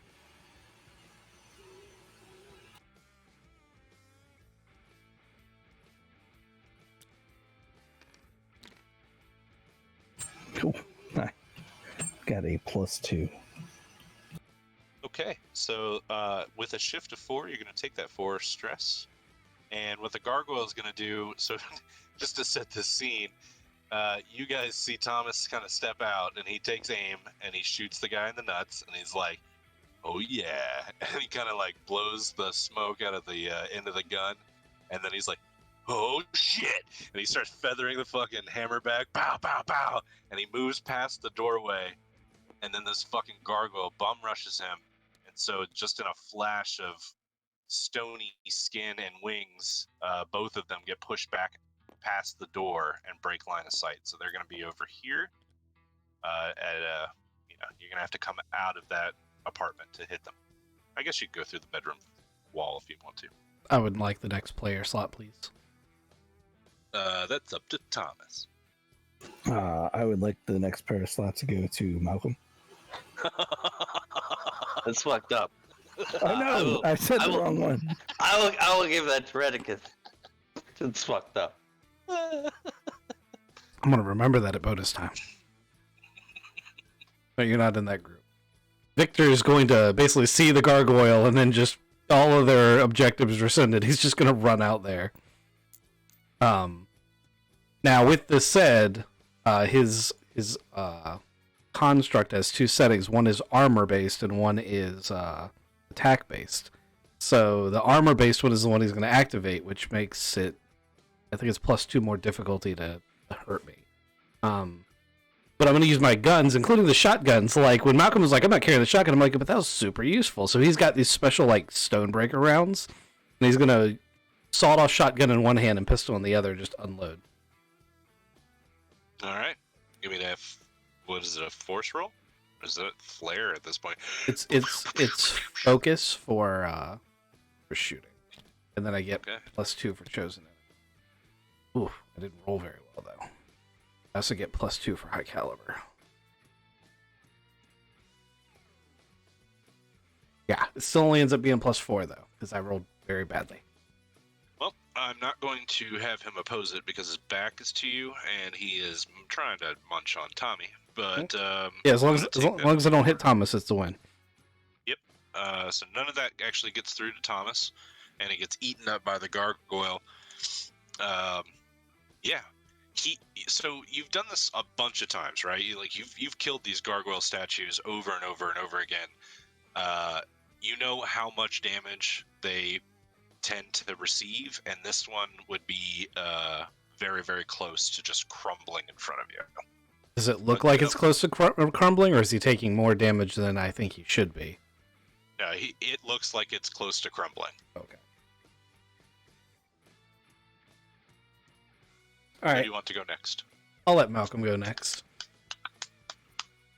I think this will be the end of it. So I'm not gonna put down Jimmy here because I feel like that's gonna go poorly. I'm just gonna drag him with me.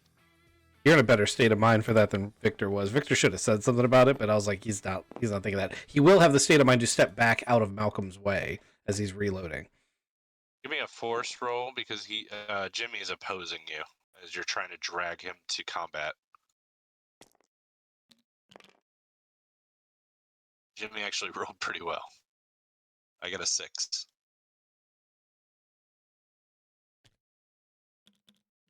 How does heroin give you a buff to force?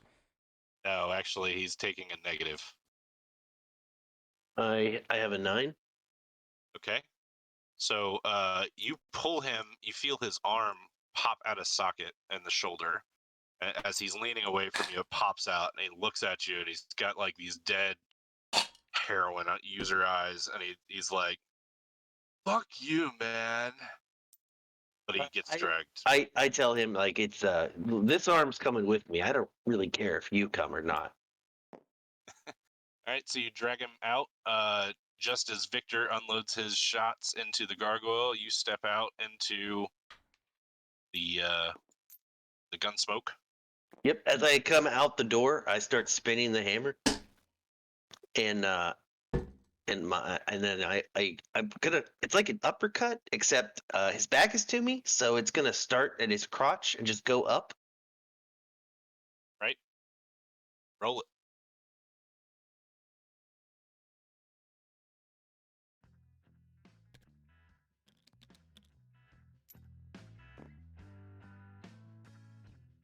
Ten.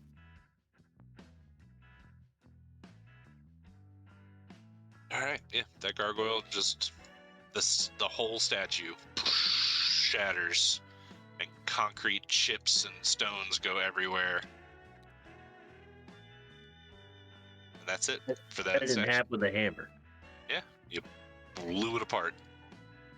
There's dust settling. It smells like concrete. Frank Doyle, he comes out and he goes, "That was one of those gargoyle things, right, Jimmy? Jimmy, can you do that? Is that what this is?" And he holds his own, Jimmy's hand up to, show everybody. I'm holding looks that over. hand. Jimmy looks over and sees his dad dead in front of him, and Jimmy goes, "Oh my God, man, this is a bad trip, man. Oh God." All right, so what do you want to do with Jimmy and this situation? I'm gonna zip tie Jimmy's hands and feet while Malcolm holds him, and we're gonna throw him in the van for a ride. Yeah, just to be Alright. clear, he does have a dislocated shoulder, which I mean, I give no shits. no, I could give him an easier access to escaping. I'll use extra zip ties because Malcolm's gonna obviously point that out. I give you a roll of duct tape too, just to be sure, because I find that duct tape is really just amazing, magical construct. And Dr. O'Malley, how do you feel about this torture of a prisoner? The doctor that just shot an old man in the dick and then watched him get landed on by a gargoyle. Remember that doctor? Yeah, that guy. I empathize a lot more with the drug user than I probably should, and I'm going to give him a sedative. Before you do that, I point out that he is on a lot of drugs.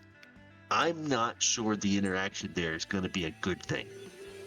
He calms the fuck down, though. Victor just laughs and he's like, "Yeah, that's gonna be like any of us having half a beer."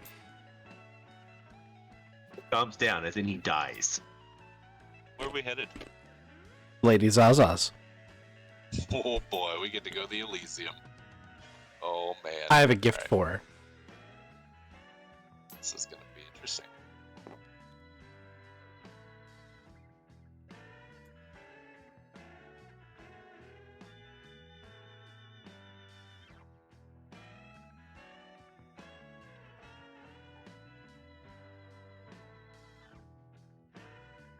Oh, I'll find it.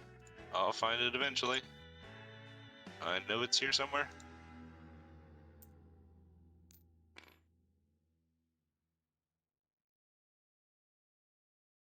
If at any point, if Jimmy decides to start being more coherent, what with all the duct tape and zip ties holding him together,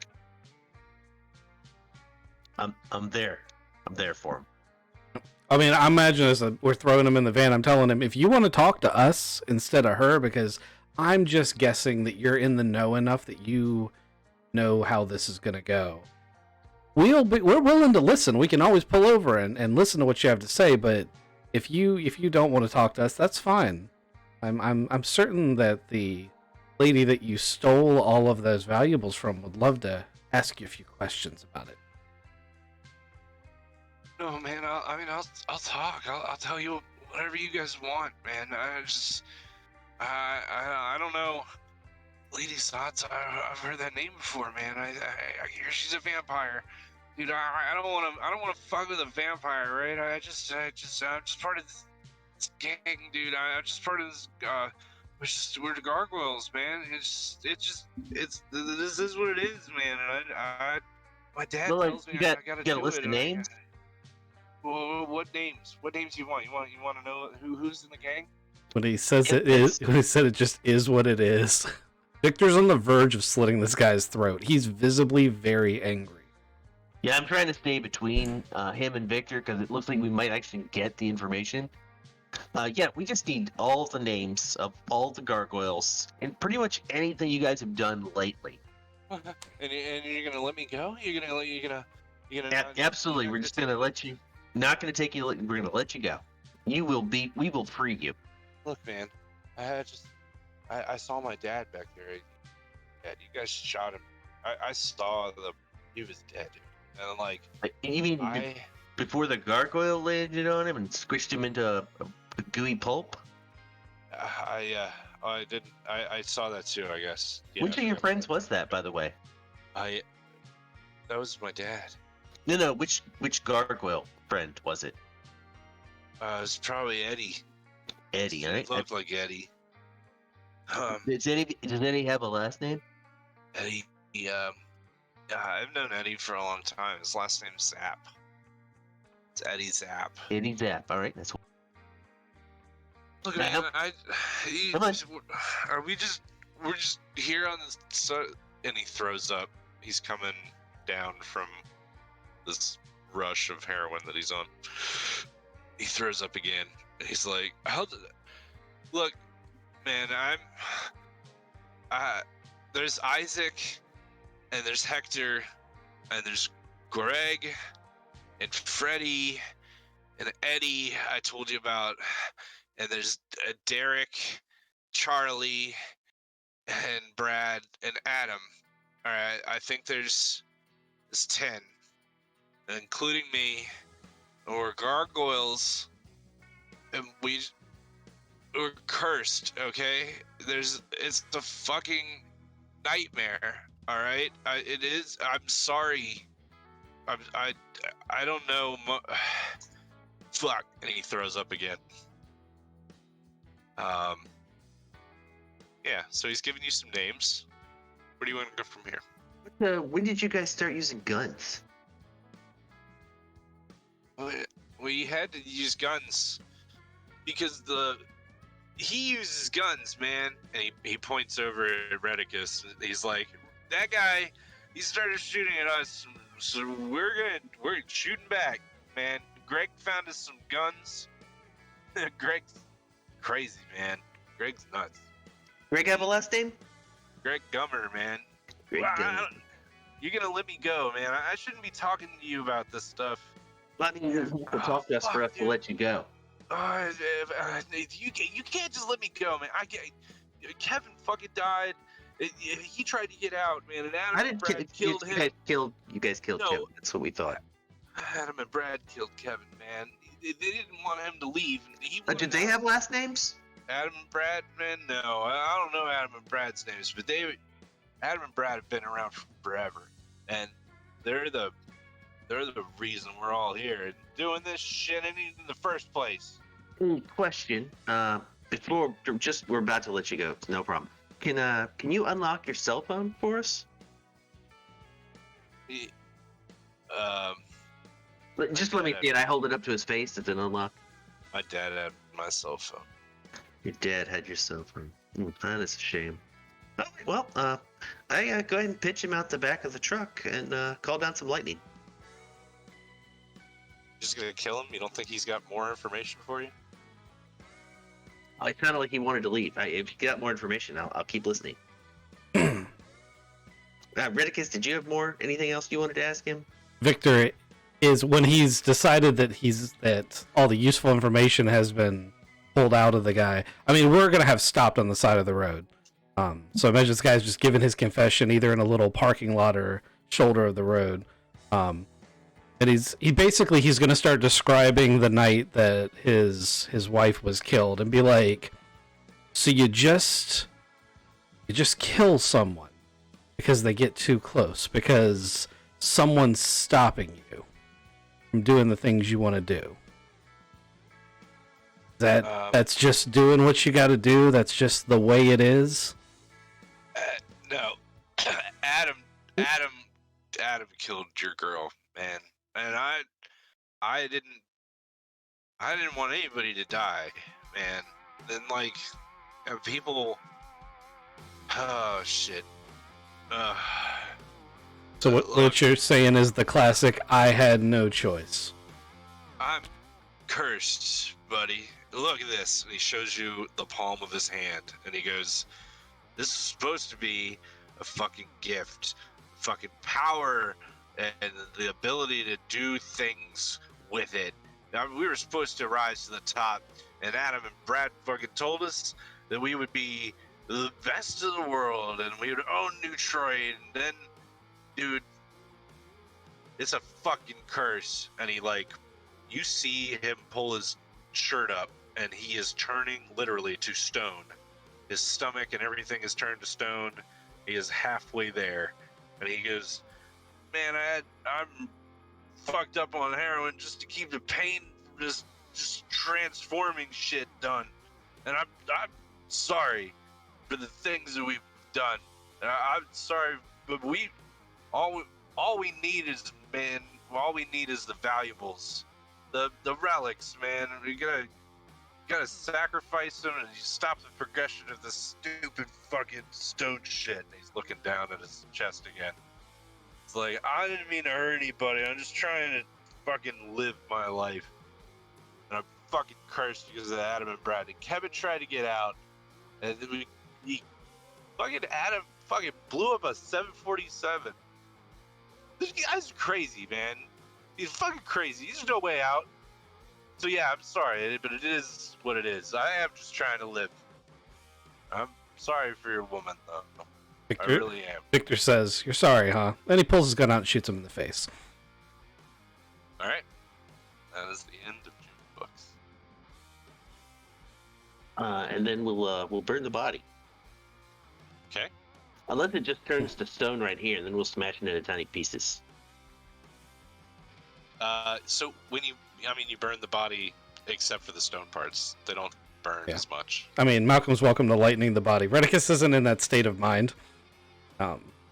Yeah, no, I've learned my lesson of getting rid of the evidence. At least for this session. So your compass, the bead of whatever that red liquid is, it's disperses back into the water, or liquid, or whatever. No more bead, no more gargoyle. Done. Where do you want to go from here? Well, We got some names to run. I was about to say also, he said his dad has a cell phone. It was almost certainly crushed with the body. But I'm going to wait for the police to show up and deal with the body, and then see if my contacts in law enforcement are willing to part with a copy of the crime scene report and see if a cell phone's recovered. Okay. So, yeah, what does Thomas want to do? Thomas watched his buddy shoot a guy in the face. Thomas is going to cut the guy's hand off to try to give him a chance, see if that would break the curse. But he's looking real hard at Redicus and going, he hasn't seen this vengeful side of him before. And You're having that soul-tearing moment. Malcolm is over there burning the body and smashing the concrete bits and dust. lightning storm is happening. We just hear as a jackhammer. Plus, we've got a drunk guy in the back of the car who's kind of happy that a guy's. There's a lot of emotions going on.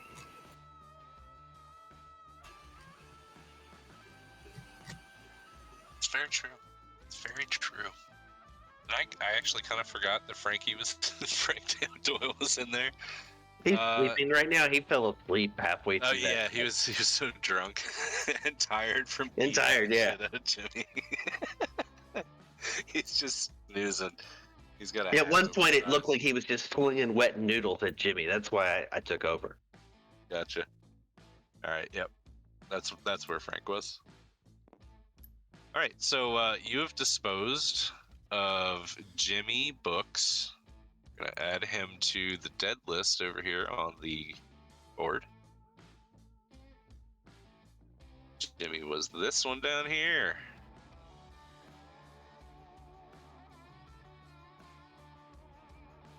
And you guys have So there's some names. 8 left. Did you guys take notes? What were the names? I tried to grab as many of them as I could. I know I missed a couple though. I got Jim, Brad, Adam, Eddie, Isaac, Hector, and Greg.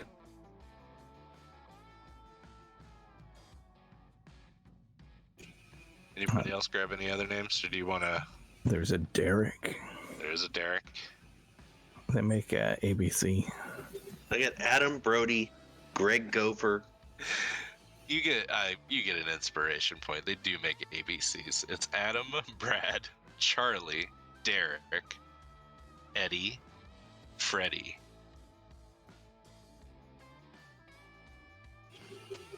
Greg Gummer. Greg, Gummer, Hector, Isaac, and Jimmy. Where was Kevin is the JK. Kevin was the 11. So there were 11 of them originally? Yes. So we have 9 left.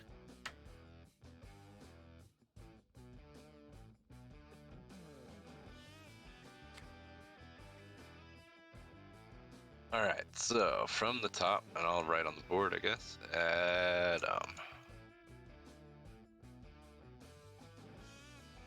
Brad.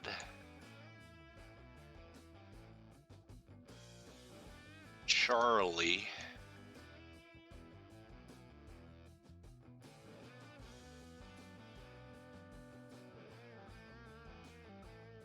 Derek.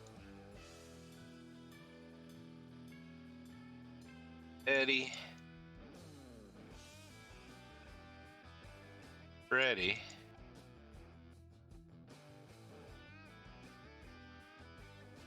So in the first encounter, and I'm not sure if this is a metagame error or if there's something to this, we encountered multiple of the same type. Is there just one unique per person per type?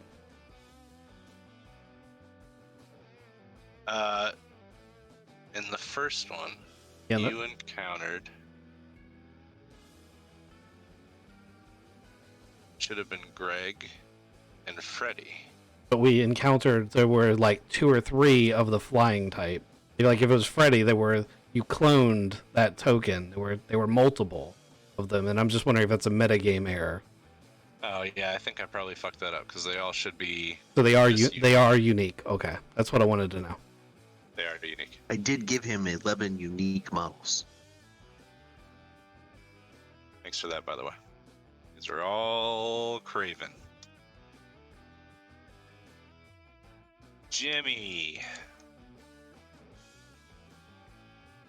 He's just dead. Yeah, we can go ahead. Do that. And you have last names for Gummer. Greg Gummer. We had 2 last names. The Eddie Zapp. The other one is Eddie Zapp. Yep, Eddie Zapp. Oh.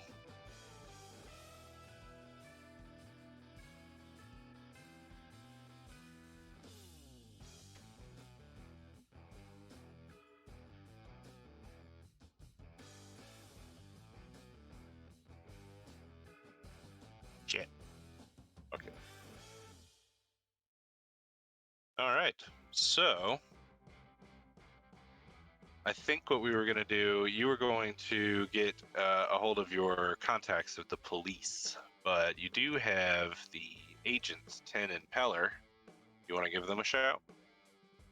Only if we run into a brick wall, we can't solve ourselves. I'm not positive I can trust them. Redicus has a not great relationship with the FBI. I think we're pretty sure we can't trust them, just based on Yeah. the fact that they bugged all of our stuff. They've hacked into our Wi-Fi. I'm gonna zap them with lightning when I see them again.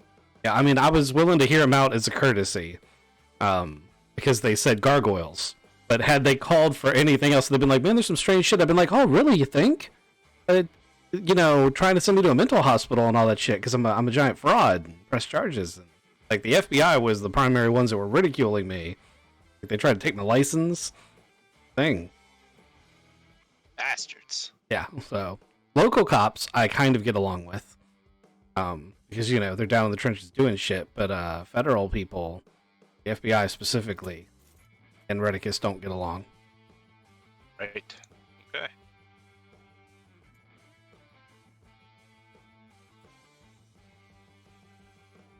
On your way back through, you see, this bridge. It's It's closed. a big fucking problem, yeah. You're gonna have to figure out a way to around, and there's a lot of, stupid traffic now throughout the city. Oh yeah, we got to go all the way up here and then all the way up here, and these are all single lanes, so Yeah, it's all real shitty. Alright, you could go up the belt loop on this side, or you could just wait in line and try to get, Or I did have Ace outfit all of our bikes with the ability to travel up walls. Ban. It's you not can real. I mean, I got my bike. The interesting thing is the Black Diamond, the Japanese guy from the Discarded from first season. Hmm? He has set up a bunch of ferries to ferry people across, and he is making a fucking killing. So this is his little ferry crossing. I mean, I guess if we see it and we notice that that's who it is, we would probably call and be like, "Can we get a pass?" Oh yeah, or absolutely. stunt jump. We could just stunt jump it, Stunt jump it. I've got 49 more of those to do before I unlock something. All right, you give me a flare roll for stunt jumping your motorcycle, and then you guys will all get across and get home. I think Thomas and I would rather wait in traffic. I mean, I'm sure I he, got a I, 6. I'm sure he can do it. Oh yeah, I you got, won't I got need a to do it 6 in with the no bonuses. Excellent. All right. So describe how you stunt jump across the Neutroid River. Yeah, Or so really this canal. yeah, so you know how it goes up walls. So I just go along this building coming up on it, and then as I get close, I just zip right off, and then right it, so I land on this building here, and then drive down and land on the road. Excellent. Beautiful. Alternatively, I could just go on the underside of the bridge. That would probably make more sense. Right. Not only do we take the ferry across and take the slow road, but we stop at a 7-Eleven to get Frank some coffee, and maybe a little something if he can hold it down. Oh yeah, good plan. Good plan. Sober him up. You want to get him some nachos? No, maybe a donut though. Donuts are surprisingly good when you're wasted. All right. And the plan is to go back to Trinity Solutions. Yeah, I gotta make some phone calls. Also, it's stupidly late at night because they arrived at 10 o'clock at night. We went straight over here and did all this shenanigans. It's got to be 2 or 3 in the morning. I think I said it was 8 o'clock when the agents talked to you. It max right now. It's probably midnight, 1 o'clock. I pull out 3 vials of Beth calls it a good night's sleep. I hand him out. You guys want to drink these potions? No. I down mine. I got a girlfriend's house to go back to. She likes it when I'm there at night. It's already midnight. He's got a family to go home to. We got to go see. Don't we have to go see Lady Yes, Zaza later. first? We don't need to do that anymore. Dude told us everything we wanted, then ended up a corpse. But I was Oh, that's right. I forgot about that. Never mind. I put those Yeah. potions back. Yeah. I'm going to bed. I was totally willing to let that slide. Like, I want to kill all of them personally, but I've already accepted that, like, my friends are going to get some, and I was willing to give that guy to Lady Zaza, even though, morality-wise, Redicus doesn't know how he feels about that, because, like, she's been an ally, but he now knows what she is. So, that's an internal debate, but with those guys, he's not going to have any problems with that. No moral conundrums there. Excellent. So Frank comes in, and he's got his cup of coffee from 7-Eleven. He sits on this couch. He goes, "Oh boy, it's getting late. I haven't been up this late in a long time. I usually wake up around 5, and it's way past my bedtime. Oh. And he gives a big yawn. He sips his coffee. He's like, that Jimmy Bucks kid, he had it coming to him. Fucking idiot bringing my son into that kind of business. Was he awake when we killed Jimmy? He may not know Jimmy's dead. No, he does not. Well, I feel like we've turned it around for Jimmy. Like, he won't be committing any more crimes. Oh, really? You think He definitely saw the light. He definitely I saw don't- the light.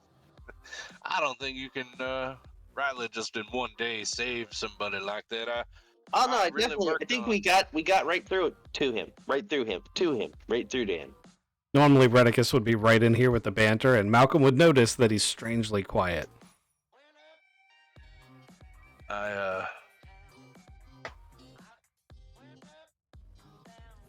I don't know how you boys are feeling, but I want to end these assholes. I think I remember Jimmy was saying there was a bunch of them, right?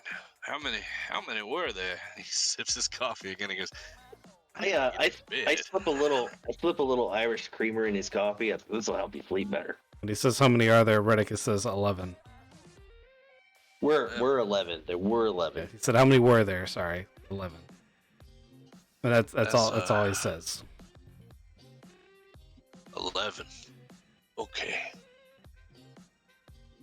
Well, that's a bit of a conundrum. We're gonna have to track them all down one by one and try to find their hidey holes, or maybe we can get them to come to us and get them in a nice honey pot. You got that blood compass thing, right? What is that? It's a gargoyle compass. That's what it is. The tracker. Tracker. Yeah. I'm tired. This old man is. Whew, I'm beat. I think I'm gonna go to bed. But you guys have a good evening. He just face plants into the floor. Yeah. I'm tired. I'm gonna go to bed. He smacks both legs. Well, it's time, and he. Yep. Well, I imagine Doesn't even you're make like, with 3 of them in here and 3 couches, that must be where they sleep. Yeah. That's one of the reasons Victor doesn't stay here overnight anymore. So Victor's just going to be like, Thomas, Not a problem. you need a ride home? No, I can manage. Thank you. Good night. We have a spare bedroom if you'd rather not drive, but it's up to you. No, If my you guys Uber will look- be here. The scientists are not in the back room. Not here. Yeah, I'm pretty sure he's got a extra dimensional space they go to bed in. Yeah. They have. What is the D&D mansion? Mordekainen's mansion. Yeah, that's where Harold is. Mordekainen's magnificent mansion. That's the one. One with servants and hundreds of pounds of food every day. Yep. That's the one spell that Harold saw in 5th edition was like, I'm taking that. That's gonna make living so much easier. It is one of the best spells. It's like you're safe. Like you literally just don't take a full rest, and there's nothing anyone can do about it. Yeah. But in Harold's case, it literally is like his dimension, so he got to shape it the way he wanted to. He's like, You can do that with the current one. Yeah, you can shape the mansion into whatever you want. So it's Harold's little slice of pie. All right, so Victor is going to go to Stephanie Campos's. Is that what I was hearing? Yep, that's where he, quote-unquote, lives. He's trying to be good. Thomas heads home. Malcolm, you go across the hallway and you Got a don't have long- to sleep. What do you Long drive home. I go to bed. You go to bed? All right. Beth comes to bed, but Katie does not.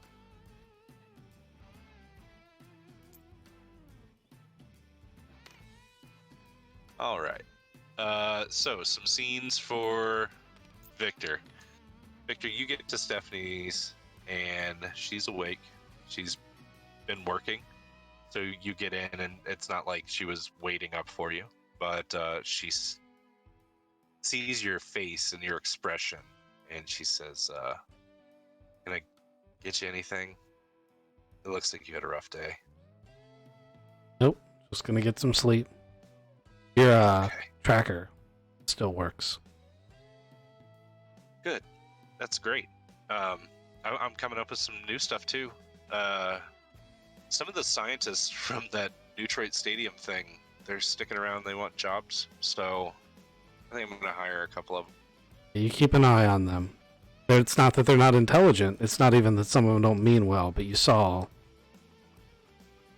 they need a moral compass.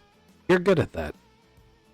Compasses, yeah, that's kind of my specialty. So, all right. Well, yeah, you get some sleep. We'll talk later.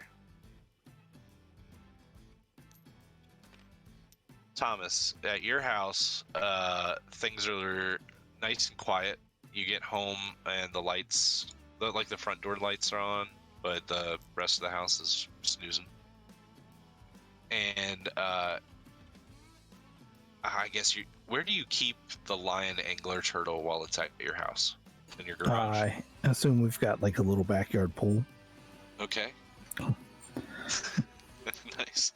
It's just where he stays, a little above ground. Like we're not in the two booths. You got the above ground, like 14-foot pool, and he fits exactly in that. Little warning beware of dogs sign, and the dog's been marked out and it says anglerfish instead.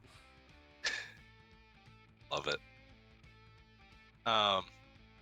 You did notice also when you pulled up into your lion angler turtle that the bush out front, it's starting to get leaves on it again. Real soon. I mean, like, it's only been a day. Something miraculous, maybe, is going on. That's good. That's my family heirloom. Yeah, I'm happy about that. I smile. I see that. Some kind of the hope is still there. So you let yourself in, and it's real dark inside, and you're walking through, the front hallway, and it's pitch black. And damn if you don't trip over that fucking cat, Floyd. It's such a cute little tabby cat. I think I can pull up a picture of it. I'll pull it into the game. But you trip over it, and Amithriel's like, "A what? I didn't even see that cat. Like, there's something strange about that cat. I should have been able to see that, even in the dark, and warn you about it. That cat came out of nowhere." I mean, we've been through a lot. Can I hold the cat, or is he running away from me? Oh no, he's shoulder blocking into your feet and walking around in circles of your ankles and purring and rubbing on you. You pick him up and he feels like dead weight cat as you hold him and nuzzles up into you, purring. I'm gonna say, hi, Larry. Is your name Larry? This Floyd on the name tag on the collar. I've been so bad with names. It's okay. The collar looks. It's a very nice leather collar, and the tag on it is like. It's fucking gold. It legit 24 karat gold. It says Floyd. Say it's nice to meet you, Floyd. I hope you're gonna keep my daughter safe. Looks at you and kind of does like the cat wink. You know what I'm talking about? It's a slow blink to try to set people at ease. Right. You never quite sure. Like, no, that was definitely one eye that time. He was trying to tell me something. No, that's a cat. I can't possibly know that. Pulling Floyd in here. Floyd. Can I take a look at the name on it again? Is it like really old gold, or is it new gold? Is it ancient, it's very like relic-y old gold? Very, very old gold. And the letters look like they've been engraved. The more you look at it, it's not like a laser engraving. It was a hand engraved name tag. 24 karat gold.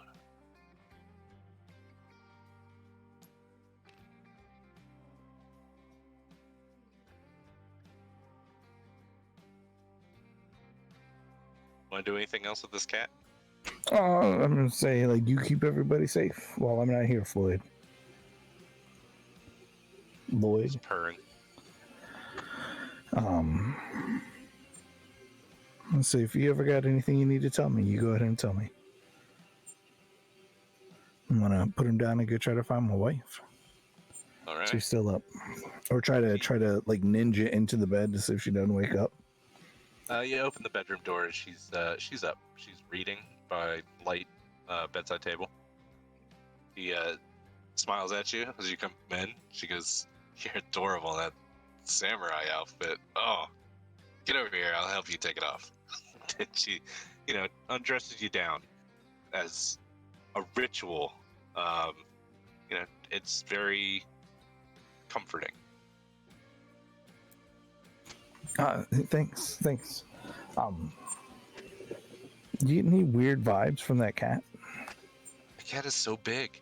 Like, it's crazy big, right? Like, for an orange tabby, it's a big cat.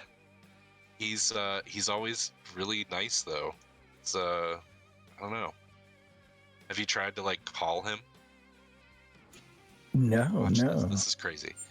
She like whispers. She's like, Floyd, and sure enough, the cat fucking comes into your bedroom and jumps up onto the bed with you guys. She's like, that cat came when it was called. It's a smart cat.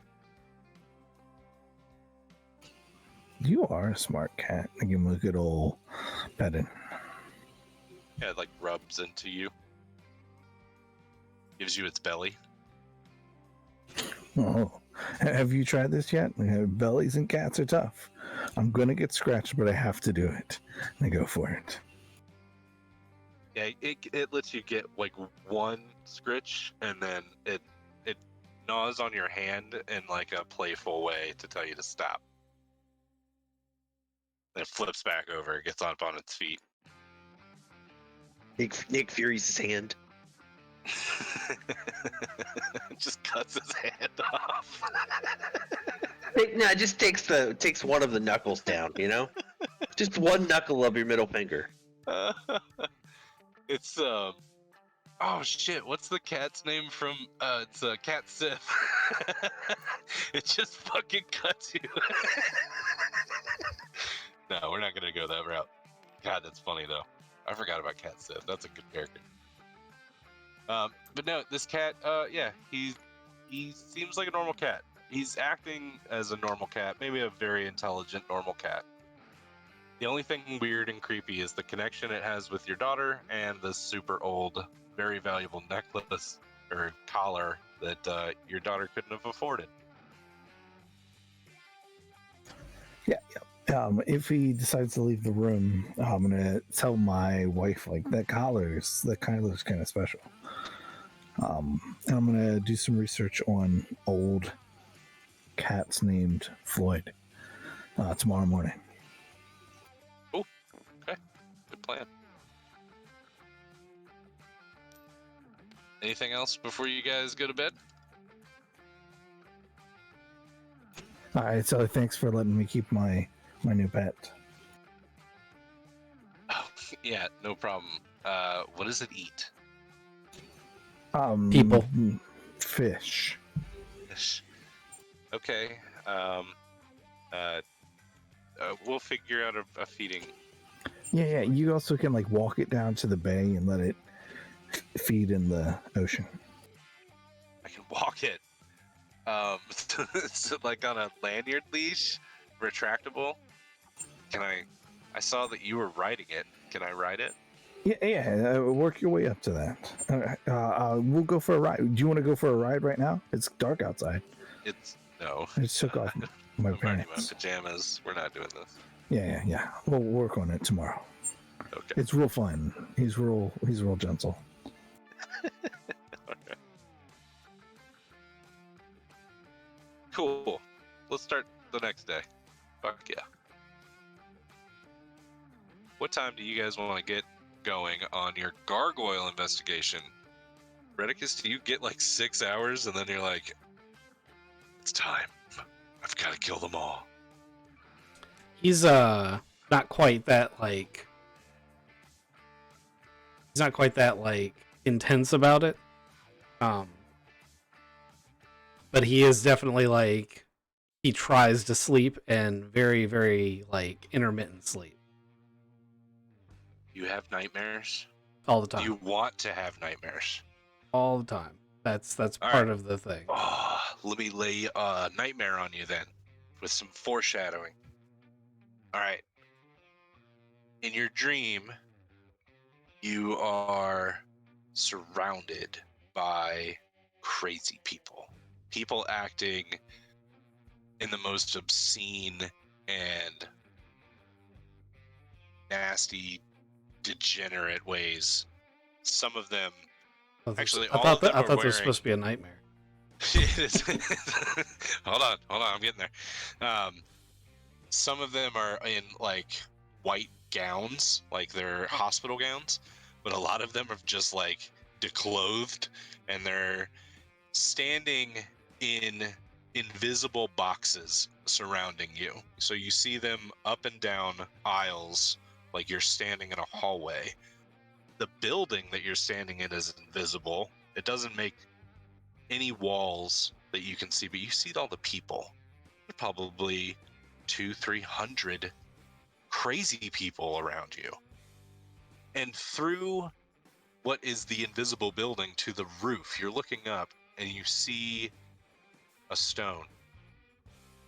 A bright lit stone at the top of this building.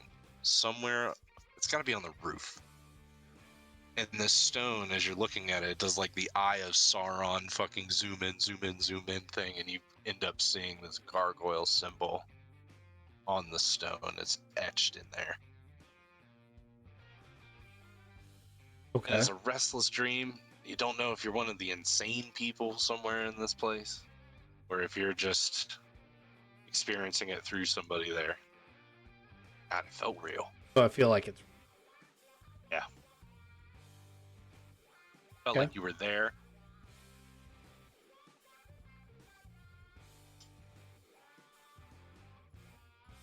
okay. So what time would you get started in the morning? I imagine with that I get up relatively early, like 6 a.m. Not like super early. I'm up before that, but I like hold off getting out of bed because I'm like they're not going to be awake, so Right? I need to wait for everyone else to have had a night's sleep. All right, so you're awake in Stephanie's bedroom, and you hear something buzzing. Not like a bug, like a dragonfly, but a bug like a bumblebee. And it's floating around somewhere in the room. It's very, very quiet.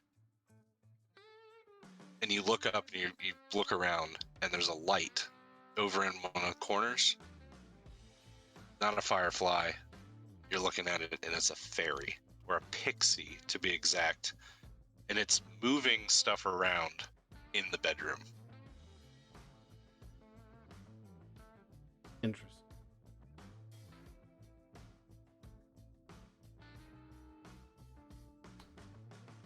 It doesn't see me. It hasn't yet. depends on what you want to do. I want to watch it for a bit. As discreetly Alright. as possible. So it doesn't take long for you to realize that it's straightening things up for Stephanie. It's like organizing and tidying things up and rushing around with like a tiny little dustpan. Like it's cleaning Stephanie's apartment. And it finishes this room and then zips through the air vent of the apartment and goes off to another room.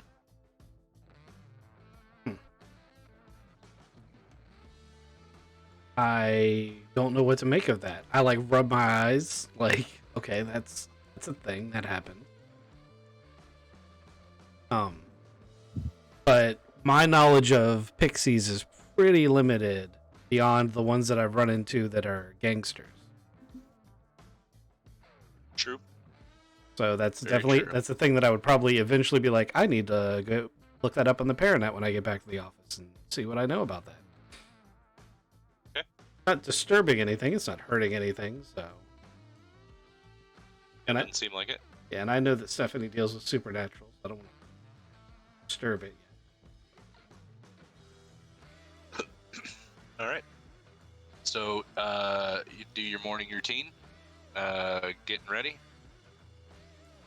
Thomas, what time do you head out to Trinity Solutions? Do you make it an early morning as well? Yeah, I get up at about 6:30 and I'm there by 7. Damn, that's pretty quick. All right. And then Malcolm, what time do you cross the hall? 11 o'clock. The shortest commute. You're there late. Just waits for us to call him. Is your mic muted?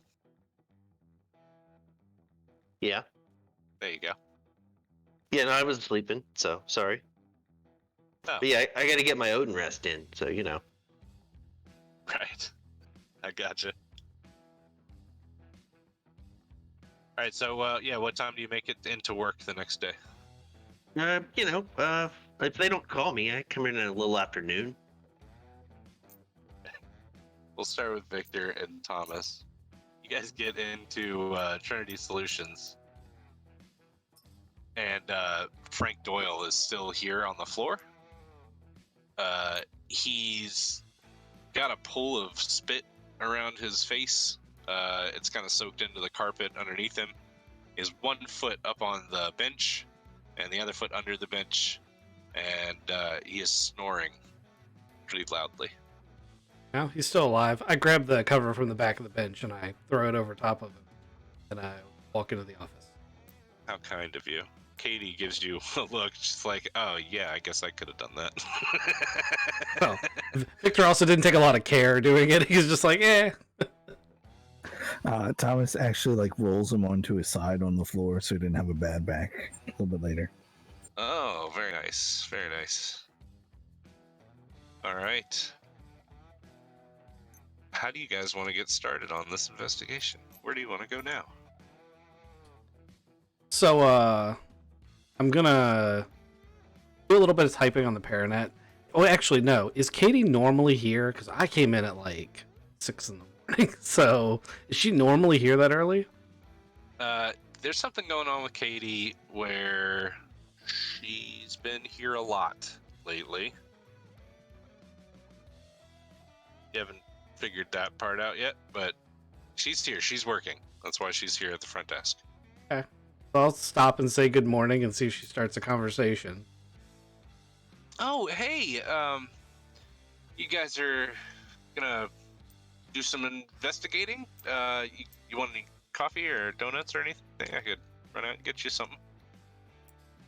I mean, coffee and donuts are great, but I actually think you could probably be more helpful. And I fill her in on the events of yesterday, on the event that she might not know, and then I kind of go off on a tangent talking about my dream because I'm thinking about it, and then I circle back to, okay, that's what happened, and now we're looking for leads for these names we have, specifically the full names. If you can do any research that would help us with it, Eddie Zapp and Greg Gunmer. Those are probably helpful. Absolutely. Okay.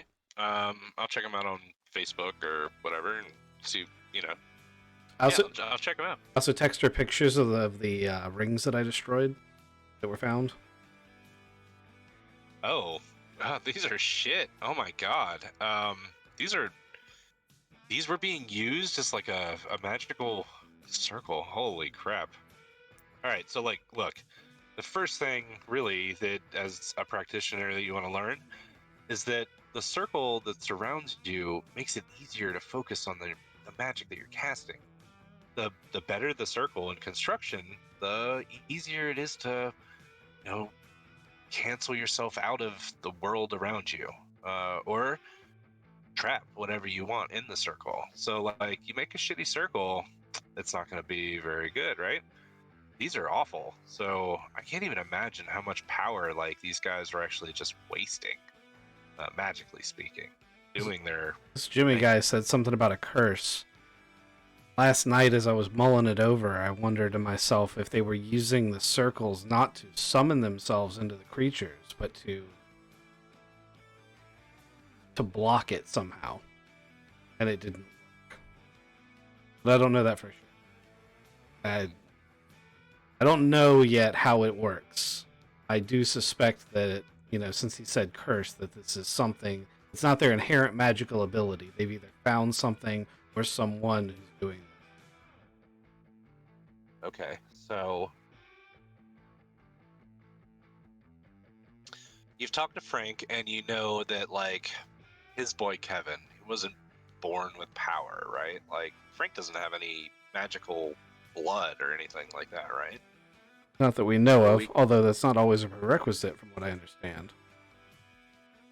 yeah, I guess in the rare case, you know, there are special circumstances, but it doesn't happen, what, 11 times? You've got 11 gargoyles. So like, I think you're onto something with maybe an item that gives them a power, but he said it was a curse. So like, maybe it's not just power, right? Like, you get power, but you also have to pay for it. Magic doesn't come for free, so you have to pay, and if you don't pay, they turn to stone? So okay, yeah, this seems like there's an item of some kind, gives them the power, or curses them really, and they're cursed to well, in the magic world, it's mostly a sacrifice that you'd have to do to pay for something. Whether you sacrifice knowledge or blood or Antiquities. value, right? So yeah, you could sacrifice relic to yeah. So what, they had to sacrifice relics to stave off the curse? And in exchange they get superpowers, or what, possessing stone powers? The guy last night said if they sacrifice enough, it would all end. Oh. Well, that tells me a couple things. Specifically, it tells me that the curse was set up by something, right? Like something bigger, like a demon or a fairy queen. Somebody on that level had to have set up this rule set, right? So they must be really looking for something epic, truly epic. And until then, yeah, the gargoyles are going to exist.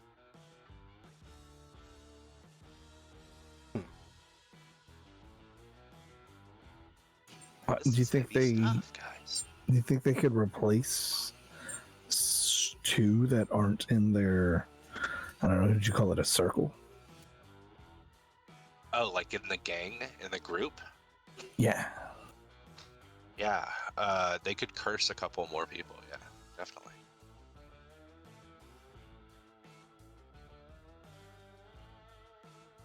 This sounds familiar. Like, I want to do some research on this, and I'll get back to you guys. Like, now that we're all talking about it, I think there's an old story about gargoyles. This sounds right.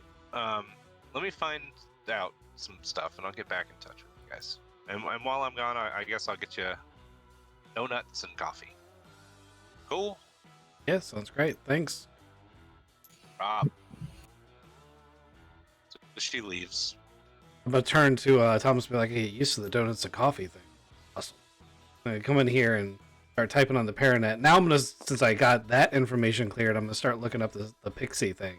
Try to figure out what's going on with that while I'm hauling other stuff over. Okay. Can I dip my donuts in mead?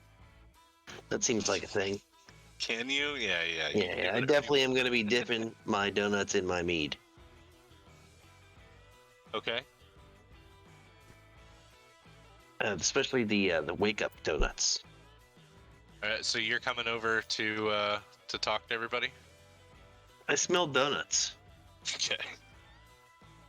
He was getting bored, by himself. Yeah, it makes sense. So yeah, you come back through and Frank is still asleep on the floor. You come into the office proper and there's Beth is there. Or no, not Beth, Katie. She's bought coffee and donuts for everybody.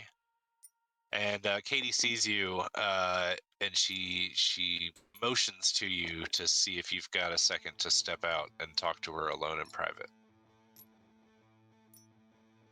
Trying to give you eyeballs to talk. Yeah, of course I do. Okay. Knowing full well I don't want to. So she brings you over here, and Frank is still asleep on the ground, snoring loudly. Yeah, we just left him. We literally just left him on the floor because we're monsters. Right. He's got a pool of spit underneath him. And Katie goes, hey, I appreciate everything that you've done for me, especially lately. I think you and Beth are great, and I think that we should see other people. No hard feelings, and I still want to work here. I don't want it to be weird around Beth, and I think that just the two of you will work through everything. Yeah, it's been fun. Been real. It's been real fun. Okay. Good deal. Excellent. I'm so glad that we can be adults about this. I appreciate it. That's a load off, really. Have you talked to Beth first, or No, I haven't talked to Beth yet. I don't know what I'm gonna do. I have to move out. Obviously, I'll find something to live. Yeah, that's definitely a good idea. So, yeah, I'll work with Beth today, and we'll talk about it. Good day. Like, about what time do you think you'll talk to her? Should I do it now? I don't want to be here. No. Let's look. We've got some errands to run. If you want to just wait until then, that'd be awesome. So just pretend like nothing's changed until later today. Mm-hmm. Okay, that's less adult, but okay, I won't say anything. About what? Right, exactly. You're the I'll best. be leaving, you jackass.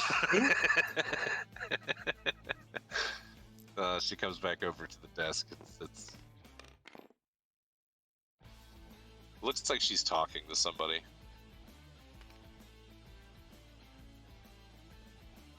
All right. Wipe the sweat off my brow and go dunk my donut in mead with some whiskey. Right.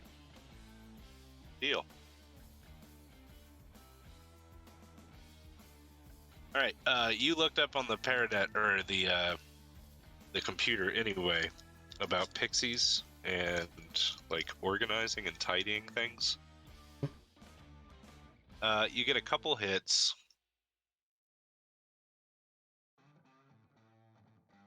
That basically says we don't talk about this, but it does exist. The reason we don't talk about it is that there's a rule that we don't talk about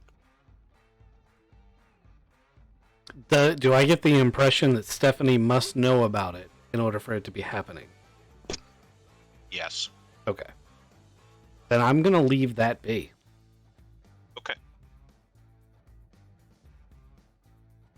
Haven't gotten to that book yet, huh? I have, absolutely, 100%. Oh, okay, okay, good deal, good deal. I'm just not metagaming. Well, I'm trying not to, anyway. But my logic for it is, she's a big girl. She'll take care of herself. Yep. Did I find any old cats named Floyd? You find the cat named Floyd. This cat, it's got to be the same cat. I mean, there's like 30 or 40 different photos of this cat, Floyd. They all look like the same cat.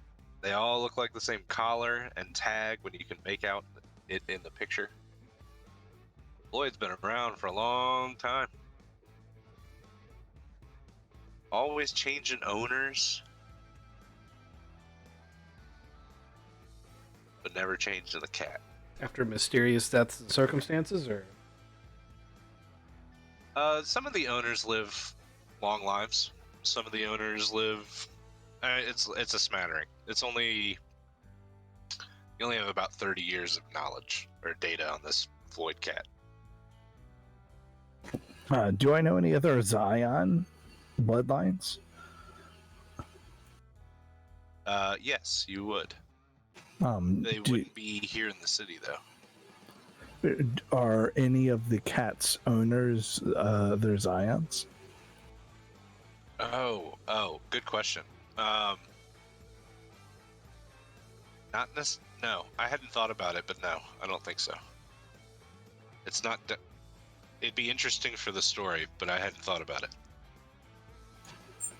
All right. One of this cat's old and gets around. Very true on both counts. There's something magical about this cat.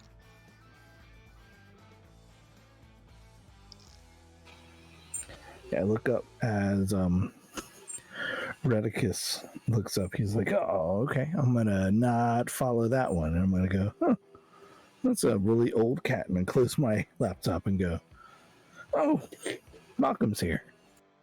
Yeah, he's dipping his donut in mead. That's Typical normal Doc. for that's And normal for whiskey. him. And whiskey. I mean, yep, sounds about right.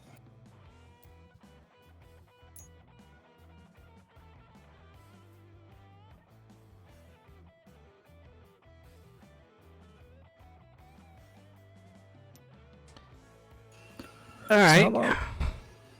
how long do you think it takes to transform into a gargoyle? I'm guessing it doesn't take very long at all, but it probably takes a lot of preparation.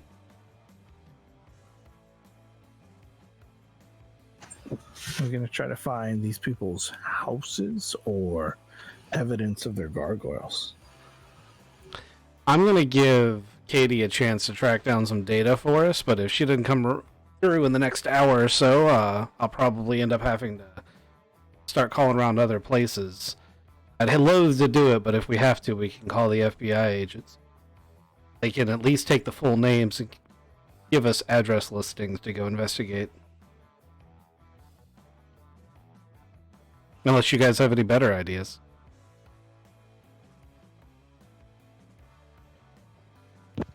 Did I not? I didn't give you guys the last name of Isaac, right? Okay, yep, I did. Good. I did not write it Right. down if you did. I didn't. I gave you Eddie Zapp and Greg Gummer, Yeah. which Katie was looking up. Yes. You guys could work on it too at the same time. So I mean, You're gonna I can go get- to Yellow Pages. yeah, so you're gonna get for Greg Gummer. There's a listing for Gummer's Guns, a business in Midtown. Oh, there's a gun store? I know this guy. Unfortunately, the business has been shut down for a couple years. But Oh. like the last known address for this guy is Gummer's Guns in Midtown.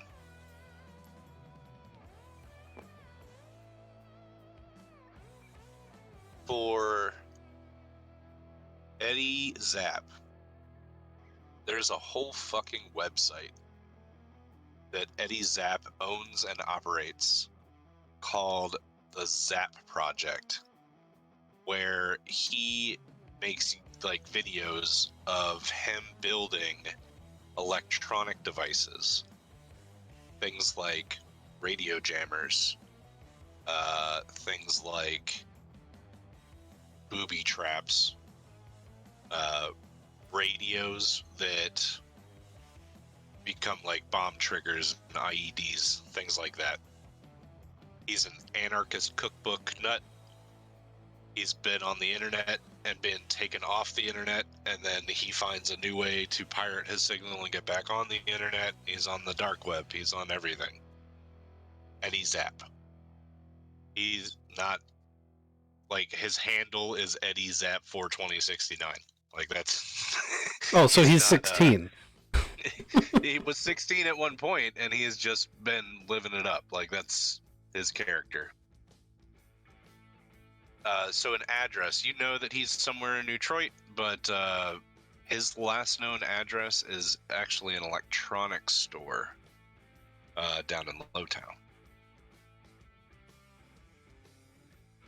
Well, my instinct is to allow Malcolm to strike the building with lightning several times before we go in and talk to that guy. But maybe we'll start with the gun store guy instead. Do you want me to strike that one with lightning a couple dozen times? No, because gunpowder explodes. Electronics just cook. We want answers that lead us to the others. Hey, if you're sure. Pretty sure. But you know, if things are going to shit, you know, I'm sure you'll know when to do the thing. Gonna move a storm cloud. Just have one ready. I'm going to grab a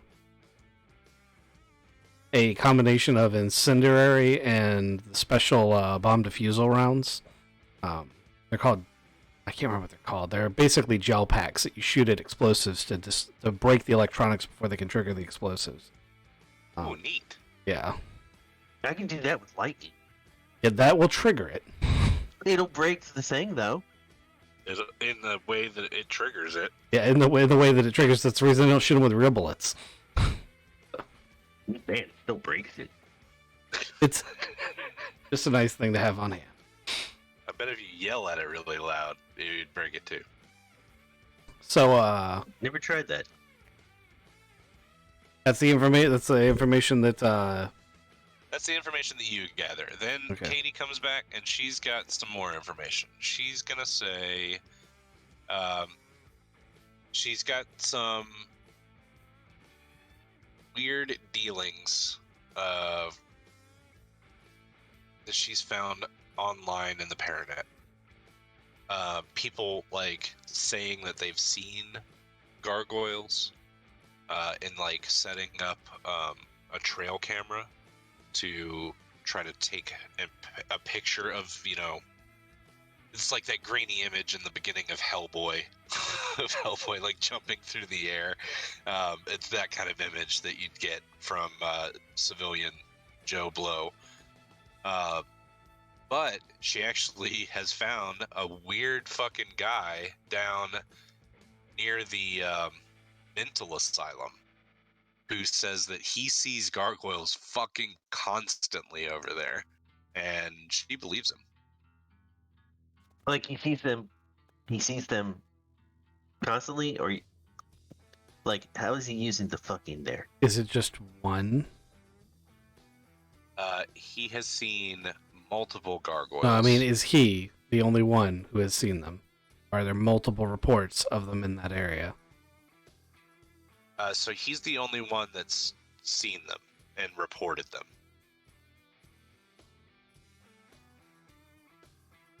And the way that he's reporting them is a way that Katie could get a hold of. So it'd be on like the Paranet. Or like on some weirdo forum. Sounds like we need to talk to this guy. And I do mean talk. Malcolm. You mean like with words? Yes, with words. He's just seen them. It's probably not one of them.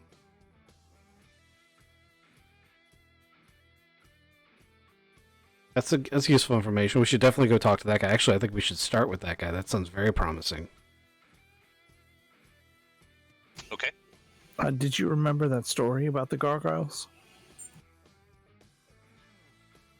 You gonna elaborate on that? Katie said she remembers like this might have been a story and that she was going to think about it. Oh, right. Yes, I did look it up. It's a history of the Church of Saint Cuthbert.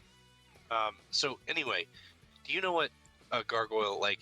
A gargoyle is usually just like a rain spout, right? But there are stories of like actual monster gargoyles that date back. Check this out: 739 A.D. There's an island out by the UK, and it's called the Holy Island now, but back then it was called the Lansfarne Island. Anyway, there was a church out there built of wood, and it had a tomb of Saint Cuthbert. It was buried in actually it was out in the middle of the church courtyard, and it was in a lead-lined box. Anyway, they said that the body of this guy could grant miracles. So there was lots of pilgrimage there, and they made lots of money as a church. But it got sacked by Vikings in 739. But the Vikings, expecting just a normal old church to pillage, they found these crazy winged monsters. And they sound like the same gargoyles. So anyway, I think that might be the historical significance here, because it says that the Church of St. Cuthbert, they had, after 739 AD, not only the Gospels of St. Cuthbert, but they also had a strange stone amulet that appeared in some archives throughout history, but I lost it. I don't know where that stone ended up. But it could be the start of this whole curse, right?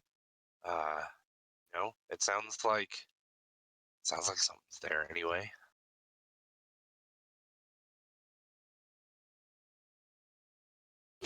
They had 11 gospels. There were a number of gospels. I can't remember. Be back in 2 minutes. No, I'm gonna take a break then too. Be right back.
All right. Everybody back? I'm here.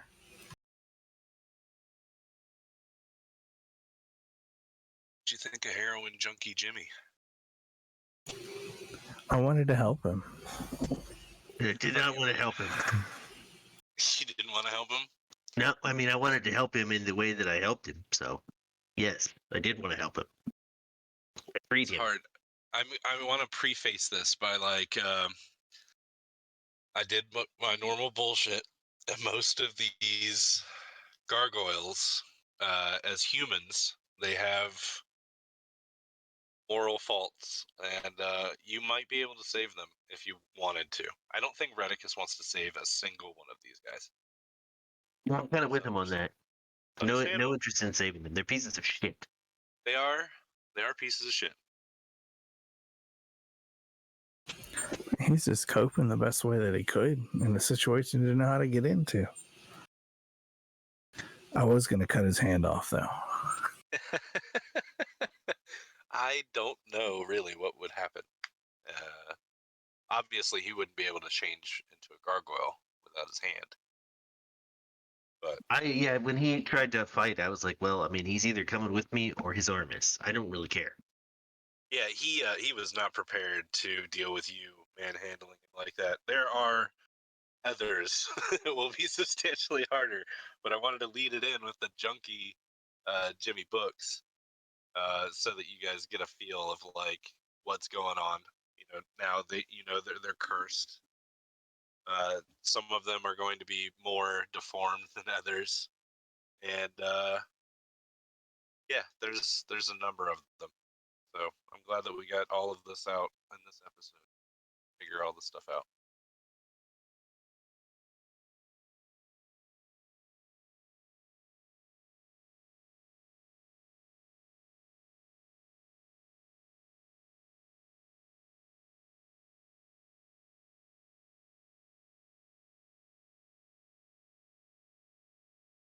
I think the plan is for you guys to go to the asylum. That's the most promising lead I saw so far. I was a little confused about the Holy Island thing. It sounded like you wanted us to go to England, but I may have misinterpreted that. Yeah, don't read too much into it.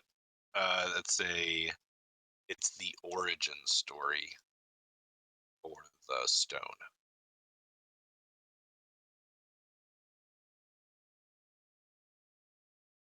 All right, so mental asylum.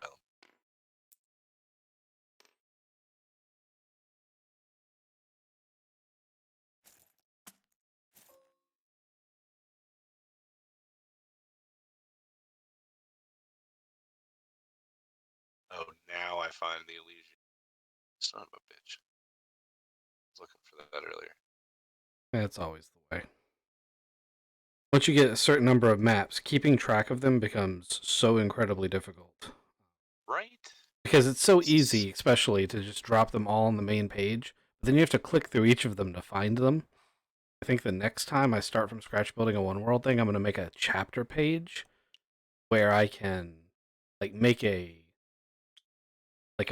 paint file where I can have little blocks separated out that just say this button is this. Instead of having to click on it, I actually drop the buttons and I'll just update the paint file. The other thing you can do doing it that way is because not everybody needs to see it. You don't have to upload that one to the cloud. So if you point it at a local file, I think you can update it on your computer and it will always pull it from your computer when you load it, so you won't have to upload it every single time you update it. Because only you need to see it. The players don't need to see it. I haven't tried that yet. That's my my genius thought. Yeah, it's a damn good idea.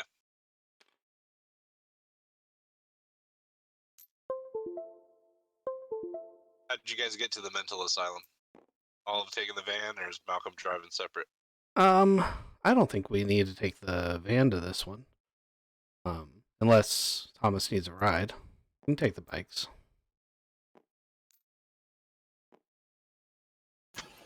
Yeah, I'll ride the weird motorcycle thing. Oh, you got Razzo too. If you want to bring him. Not to a mental asylum. No? You think Well, said he was hungry though. I think that may mess with some of their mental states. Hey guys, why don't you go look at this swarming, flashing creature in the sky?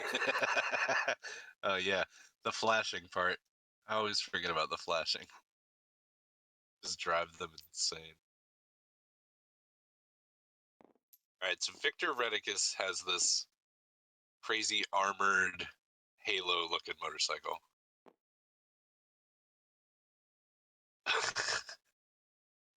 Thomas has a winged skeleton framed motorcycle. I meant to go back and re-Photoshop that a little bit so that it looked more like an angel than a skull demon thing. It's badass. And then we've got the Goater cycle that Malcolm rides. You guys pull up to, quite frankly, a very foreboding, spired building. This is the Neutroid Mental Asylum. There's this massive wrought iron gated and fenced area around. It's not. It's not in that dilapidated state. It's upkept. Oh, it's pretty shitty and run down. Yeah, this used to be a church until it was converted by a private owner into a mental asylum. It is a privately owned mental asylum, so yeah, it's pretty shitty shape. This is where the people go to be forcefully restrained. Detroit. Oh, it's a prison asylum. Yes. This guy's posting on the Paranet that he's seen gargoyles. He did do that, yes. How do you want to approach this?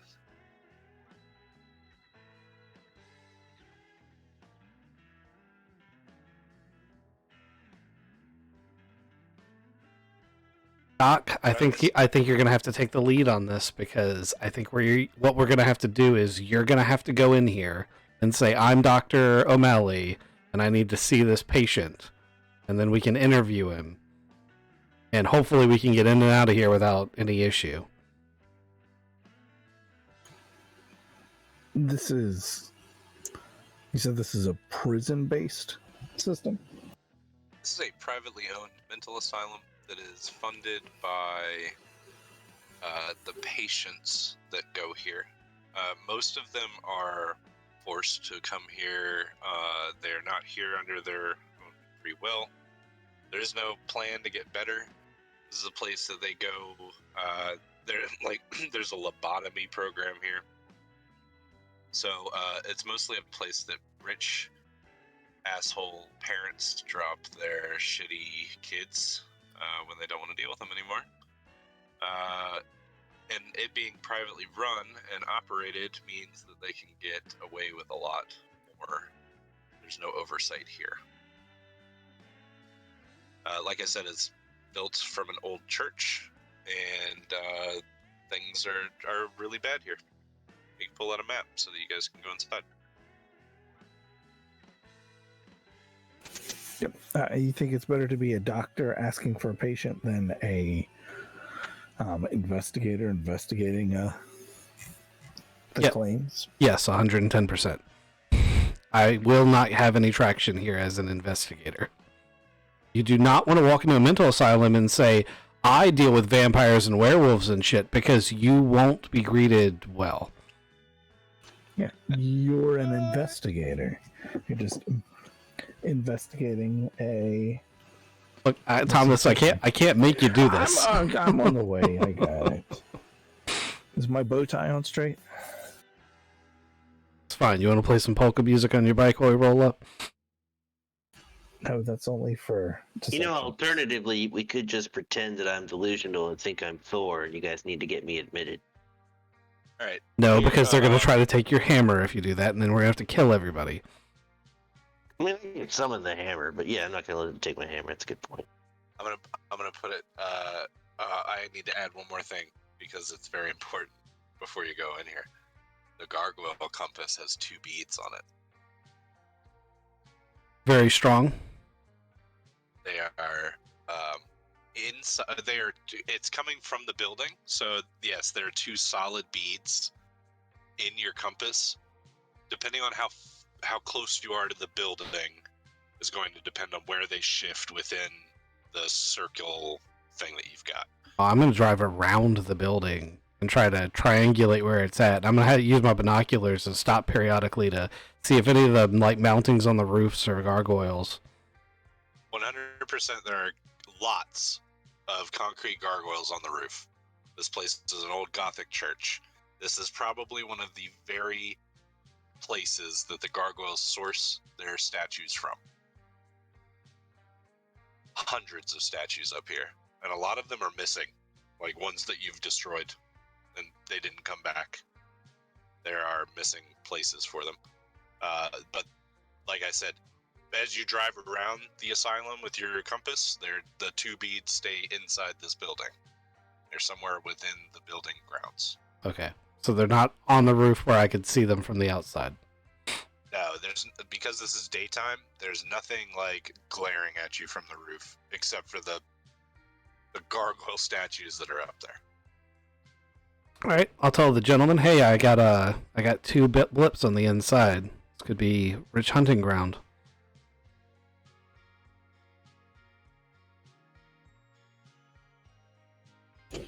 What's the guy's name we're going to interview? I didn't give you a name, but that's probably very important that we talk about this. His name would be...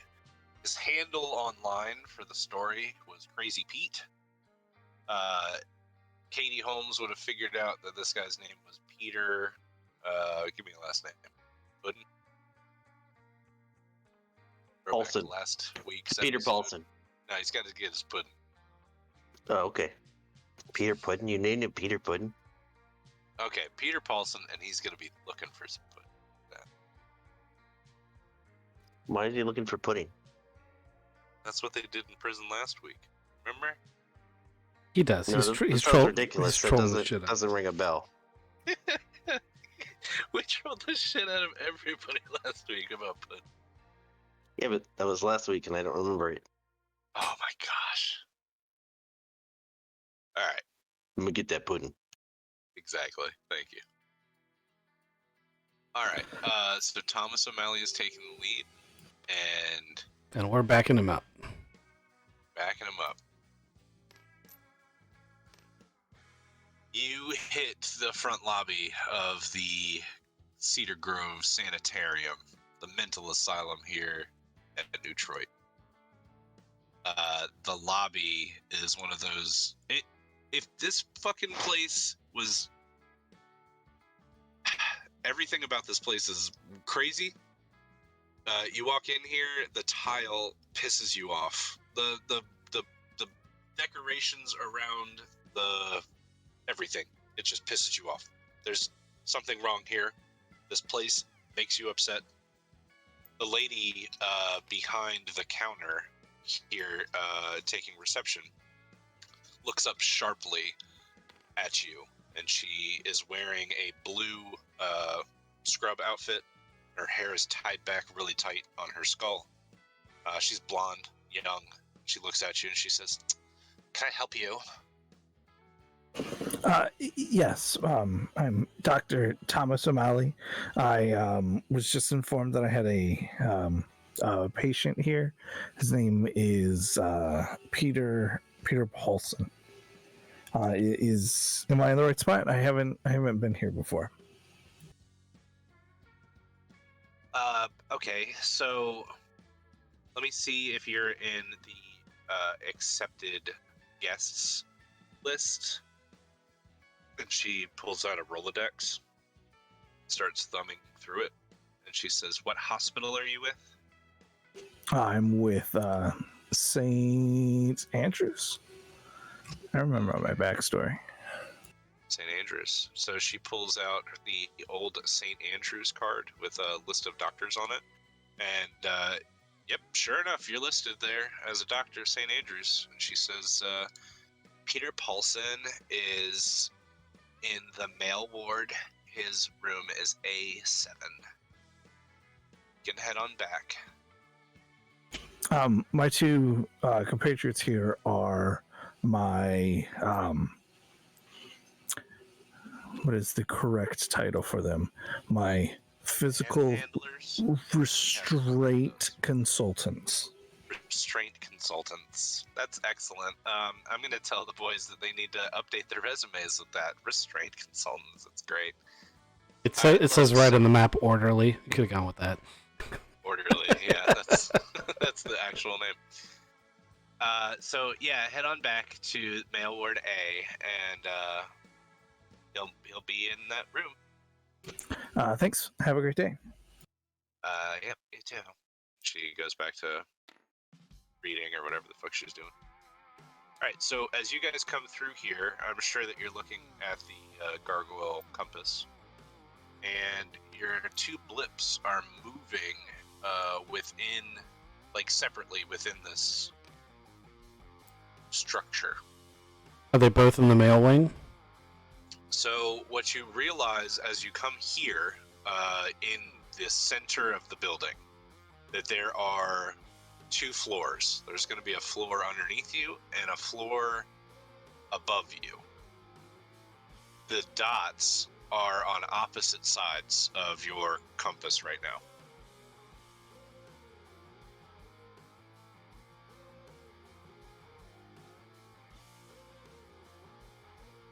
Okay.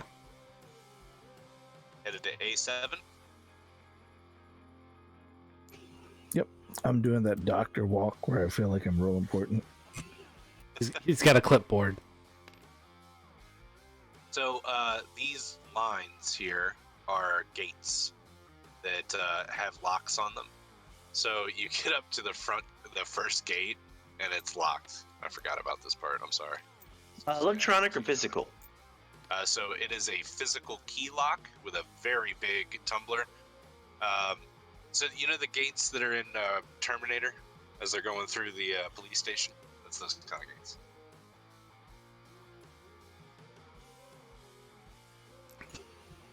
Do I have? I've got a card that says, "Is there a guy right here that'll open the doors or unlock it?" There should be. There's a fucking stool sitting on the inside of this gate, but there's no guys sitting there. What do you want to do? Well, I mean, we can wait for a second. We're still in the lobby, basically, so we can ask the receptionist what's going on. Can she hear us from here? Probably. What do you want to say? The gates closed and locked. Yeah, they're supposed to be closed and locked. If they were open, God, that would be scary, right? Yeah, Like, I can't see my patient. he'll be, the orderly will be back. I guess he's, like, dealing with somebody right now. He'll be back. Just, wait patiently, sir. And after a couple minutes, there is a guy that shows up.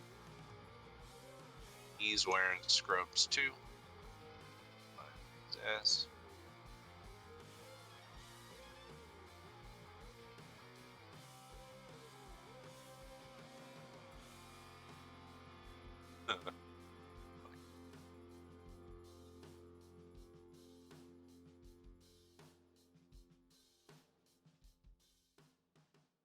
Fuck. Alright, I gotta do it this way. Please talk amongst yourselves.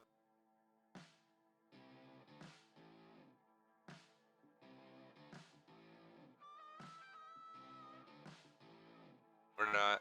That's cool too. Got it. I have the perfect gates to have used for this map. Do you? Yeah, they open and close and everything. That would have been nice.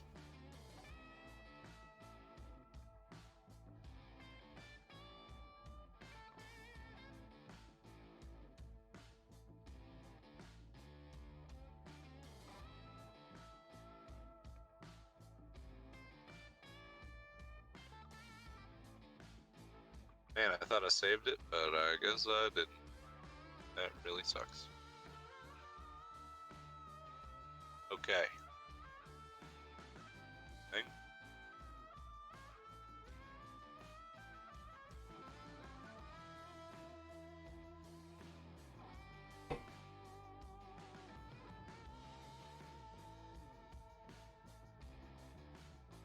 Probably gonna come back and bite me.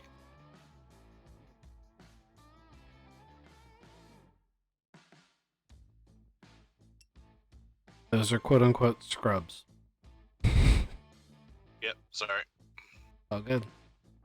We got imaginations for a reason. That's his Yeah. doctor stick? That's for doctoring? Yes. Yeah, it's for keeping the crazies off of them. Well, that's the key to the gate. It's just really big. Yes. Go. Now he's got a backpack. That's not his name. Dick Justice isn't his name. Orderly. Name's Orderly. Alright, so he comes up, and he rounds the corner, like, looking at his shoes. And he looks up as he gets to the gate, and he realizes that you guys are standing there. He sees Malcolm first, and he goes, sorry, how long have you guys been waiting? My bad. And he gets a key out of the long key ring that he's got, puts it in the door, opens the gate, and he goes, sorry, we were dealing with some crazies over there. Not to, anyway. Who are you here to see? I can take you to him. Yes, we're here to visit A7. His name is Peter Paulson. Oh, yeah, Paulson. I know Paulson pretty good. He's... Oh, you'll see. All right, so, and he brings you over here. Is he going to give us any troubles? Pete is a long-time patient here at the sanitarium. He's been here as long as I have, and he's a little cuckoo, you know. I don't. You look like a doctor, so I'm not a doctor. I'm one of these guys. I don't really. Anyway, Petus thinks that he sees things like monsters and things like that. He says he sees them all the time, but he doesn't see them. You know. Give me a intelligence or a focus roll, whatever we could call a perception check, or a human, which would be a human intelligence. Some sort of like social skill right now. Investigation. Investigation, that'll work too. Oh, my boot side gives me a plus. Oh! So, let's see, 7. So that's an 11. Excellent. Alright, so this guy, I described him in scrubs. He's got gloves on. He's got, like, the white scrubs. And he's very burly and buff. Dude looks like he could bench press 3 crazy guys at the same time. So, when he brings you through to this gate, and he goes to unlock it with the key, he turns around and he goes, alright, I can do this one of 2 ways. I can bring him out here to, you know, the man cage here, and you can talk to him through the bars. Or, you guys can go into the ward, which I don't think you want to do. It smells like shit in there. I'm a doctor. I've seen some things. If you could just, that's why I have my, what do you guys call them here? Orderlies. I have brought 2 orderlies. I'd like to visit him in his own,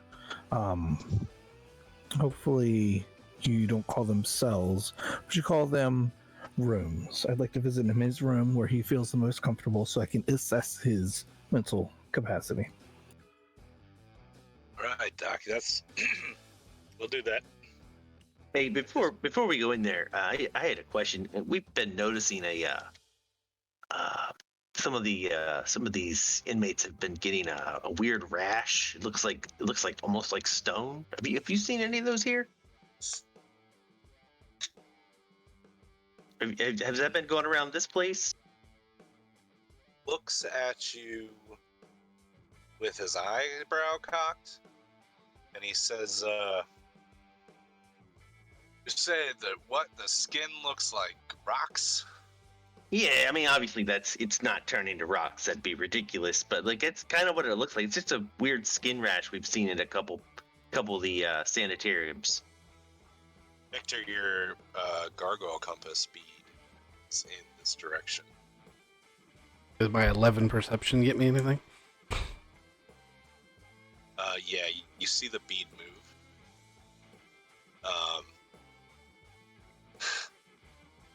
You're pretty sure it's the guy right in front of you, this orderly.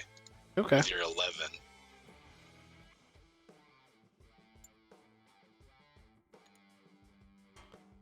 I'm gonna. Pull out a So- gun and blow his head off.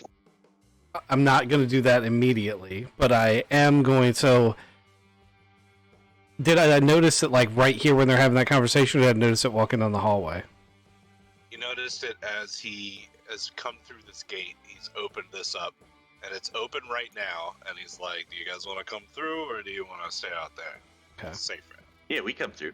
Yeah, I'm gonna stand in such a way, especially if Malcolm's gonna start coming through ahead of the group. I want to make sure Malcolm sees. Like, I'm gonna hold the compass in such a way that he can see it, but that the orderly cannot. And then I'll try to figure out a way to subtly alert Thomas to what's going on. But I want at least Malcolm to know that shit's on. How do you subtly tell Thomas? It might not be subtle. We'll give it a minute, because I'm also gonna step in front of Thomas. So as he says it to me, I'm gonna get the orderly's attention, and I'm gonna say, so That's when he asks his question about the stone. yeah, ask about the stone, and then I see Redicus tell me, show me the compass. I'm gonna be like, so Isaac, Hector, what was your name again? And I'm going to show Thomas the compass when he turns to talk to Malcolm. Thomas is going to start speaking loudly, like, "Oh yeah, he's calling about ichthyosis. It's a fish scale disease. It looks it's very ingrained. It's very tough to get off of. You need to drink a lot of fluids and a lot of other things." Goldfish had that. He died. What was your name again, sir? Brad. Brad. All right, that's good to know. So, I look at Redicus. I think this goes like what, one of two ways? Is that what we're gonna go with here? I think it's going to go one of one predictable Yeah, ways. that's fair. Is question, Brad? Is Adam here too, or just you? And who's the other one? I know there's another one here, right? Another one. What? Do I pulled. recognize this guy? About 6 years ago, he looks like he would have been a teenager that kicked your ass. I pull that double barrel shotgun out and stick it under his chin. Thomas says, "Hey, I need to go to the bathroom. Can you lead us to the bathrooms, please?" He's got a shotgun under his chin. You don't remember me, do you, Brad? I Who's the other one? the other one. What? Old Hammerback.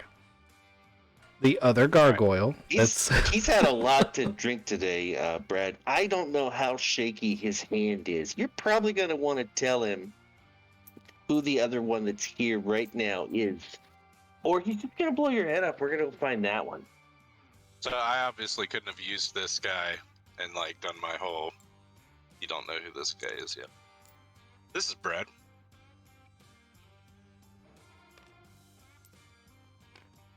That doesn't look like an orderly either. Well, he's jacked. It's a little weird. I don't Why care. did you strip your shirt off? He's not bulletproof.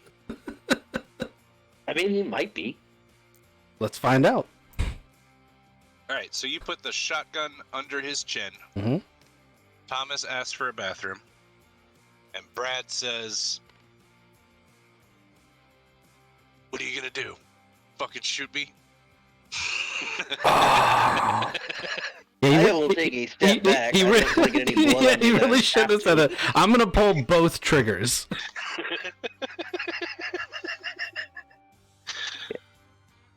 All right, roll damage. I would like, as he says those words, I give him the no, and I just step back. I wish I'd rolled the straight pluses on this roll instead. Well, so yeah, it's your roll, and I'm gonna oppose it. Okay, well, with my pluses, that one comes out to +7. All right. My rolls didn't help me though.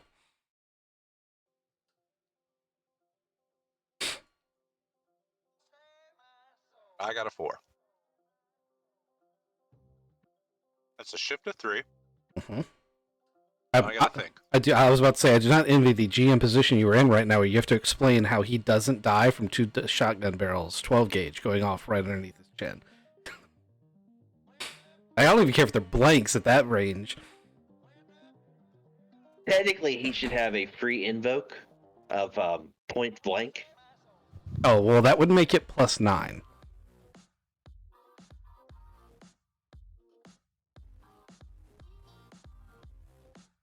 And then you can do something like where you can say he's deafened or blinded, or like, this is why he didn't die, because he turned his head just a little bit and blew half his ear off. Or some of his chin. Maybe he got a haircut. He doesn't need a jaw to fight.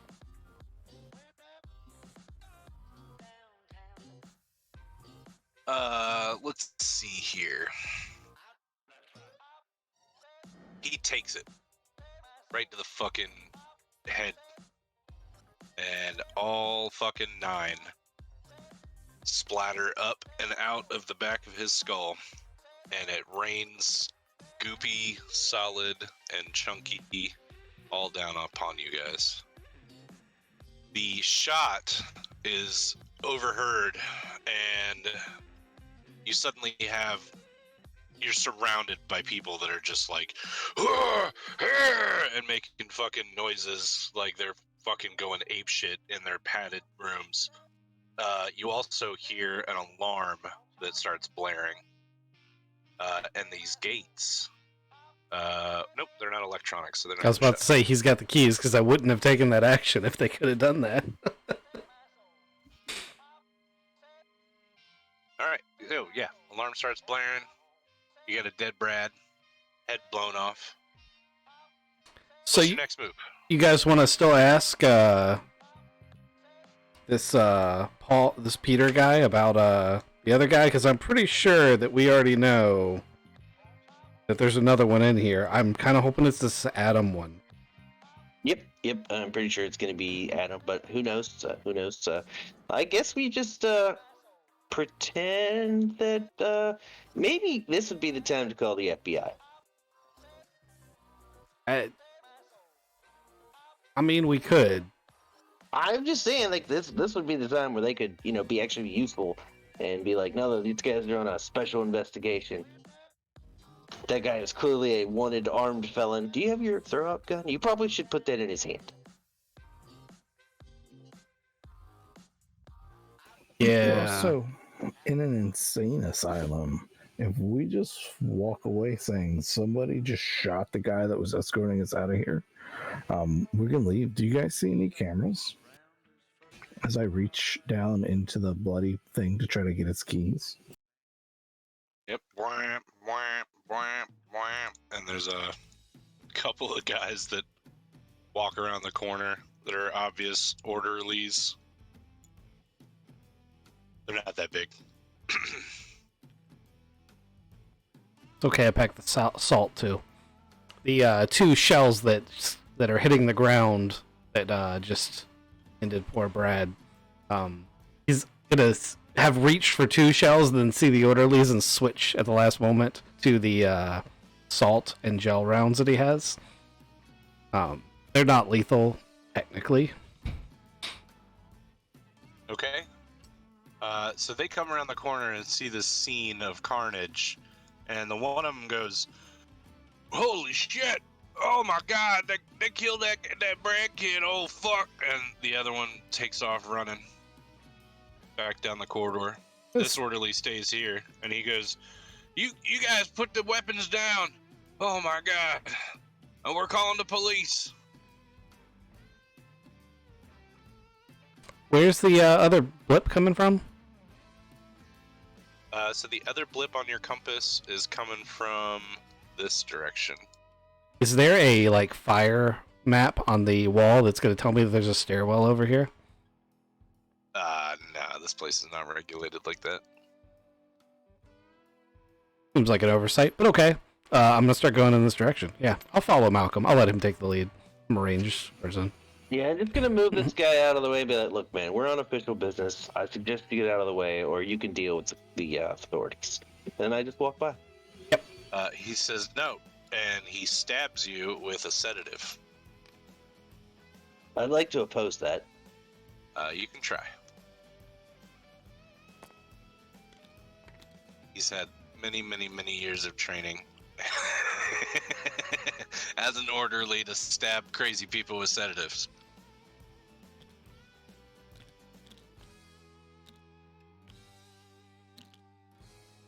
What you get on your opposition? 10. Look, it was really Brad's fault because he did say, "What are you gonna do? Shoot me?" Like this is it's What are you his gonna do? Shoot me? it's his fault. Sure, blame the dead guy. Easy that way. All right, Yes, with your so- 10 and my 3. Yeah, I would like. He accidentally stabs his friend who was trying to go get the cops. Oh no, this orderly's gone. But I think you could definitely shove him back into storage and lock him in there. It's okay. I'm gonna call Lester. You could stab him again or stab him with his own needle. But this orderly's done. I'll lock him in there and continue my walk, almost as if nothing slowed me down. All right, this guy gets to this side of the gate and closes the gate on you guys. We have the key. It's fine. He doesn't know that. I'm on Alright. I'm on the phone and I'm looking for the number for Agent 10. All right. I'm just casually walking behind Malcolm on the phone. This guy, he closes the gate and then he pulls out this massive thing of bear spray and he looks at Malcolm and he goes, "Don't you make me do it! I'll do it!" And he sprays Malcolm. So in the as face. he goes to ignite that, I'd like to send a spark his way Oh shit! and a little spark and some wind. So I basically just blow all that back on him and ignite it. All right, give me a flare.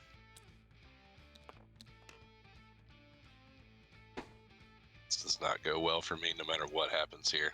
I just need to know how bad it gets. It'll be real bad, man. It's 4 plus 3 is 7 plus 2 is 9. All right. The fireball blasts back and catches the guy's, torso, neck, fucking face. His entire upper body is just engulfed with flaming hot bear spray. And his eyes were burning.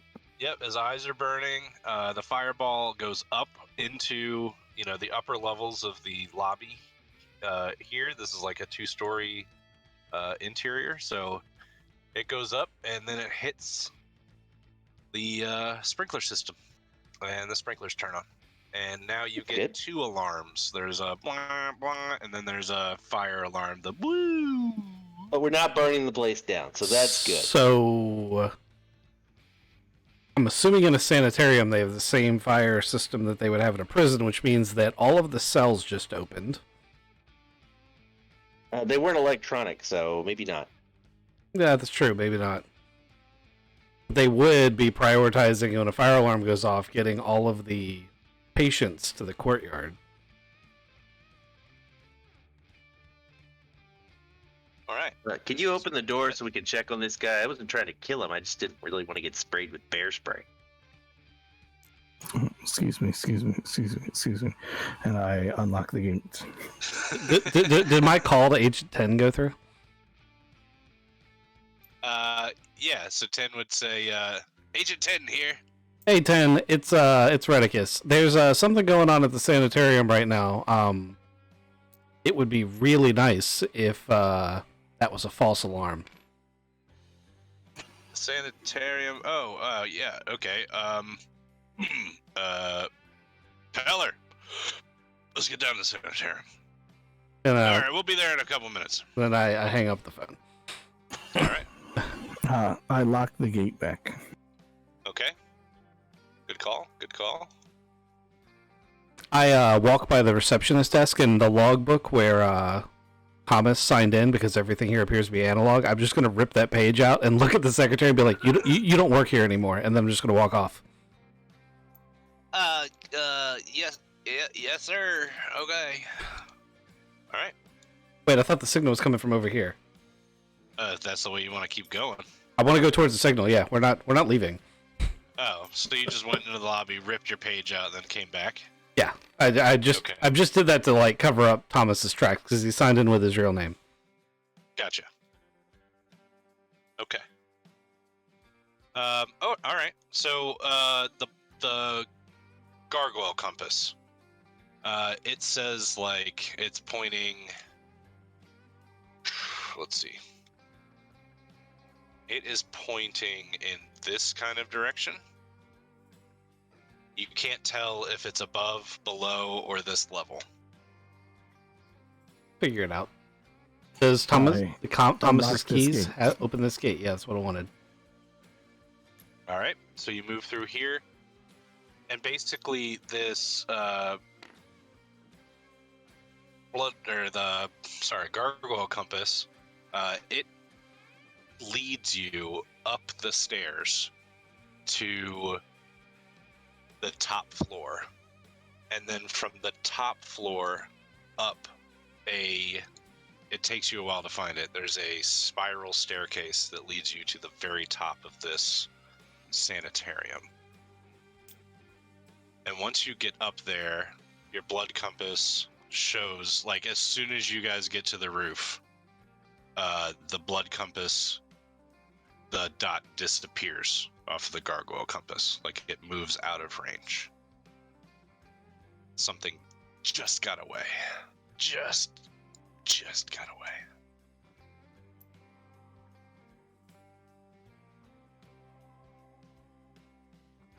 Well, shit. I guess it's time to leave then. I was hoping to get to have an interview with one of them. Keep killing the ones that I have you meet. We talked to Jimmy for a long time. Jimmy had way more to tell you. Returned. This one wasn't my. Actually, neither of these was my fault. No. That FYI, and you it can turn them. and that should be something that should be standing out in your mind, by the way, because this is not normally Reddit. This is ML. That's true. No, not standing out at all. Malcolm's just like, this is great. I don't have to be I don't always have to get my hands dirty. All right, so you guys come out of the mental asylum right as Agents 10 and Peller pull up in a black SUV, and they hear the alarm going off inside the old mental asylum, and they're like, "That was you? All Yeah, under cover now? Under wraps? What'd you find out, boys?" there are 3 fewer of them. 3 fewer? Yes. You got names? You got associates? You got anything? We're working some leads, but mostly it's been tracking down word of mouth, and then when we get close to them, they know us, so we get Oh. attacked. Ooh, besides, you said besides Kevin, there's 3 gone? So I give him the names of Jimmy and his dad, and the guy who just got his head exploded. Ah, I see. Okay. Just so that we're on the same page, Jimmy's dad was not a gargoyle. We never confirmed that. We Didn't confirm it. It's thought- up to you how you want to play it. I thought you said he had the tattoo. We're gonna say that he was, at least of these guys. Okay. Yeah, Jimmy's dad was just an abusive asshole. I will give him the Okay. Jimmy's apartment address and be like, you may want to start looking into that apartment. Oh yeah, that's a great lead, boys. Oh, I knew that this was gonna pay off and be beneficial for both of us. Oh man, this is great. Okay, we're gonna go take a look at Jimmy Boy. Actually, Pella, you go inside there. You quieten it all out. Get them to stop that knocking off the alarm. All right, and I will get you ready. Okay, you guys have done great. Anything else you need to tell us before we go? Nope, I'll give you a call when we've got something else. All right, boys. I knew this was going to be a good friendship. This is great. You notice that they don't touch you. They don't try to, plan anything on you. And what's next move for you guys? 10 minutes. I want to go to a couple of the pawn shops that were within walking distance of Jimmy Brooks's house. Excellent. Love that.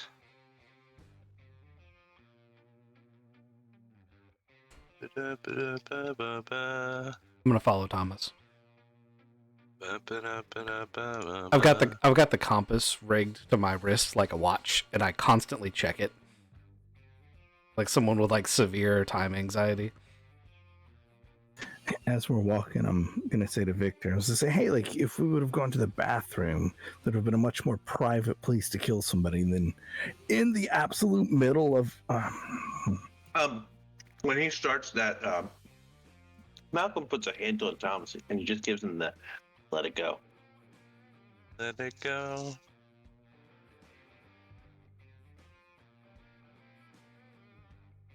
Sorry, I'm trying to find the pawn shop that I've got. He's gonna pull up need stuff. Nope. It's not a map, but I do have a pawn shop that I think I know where you're going with this, and I wanted to make sure that I got it right.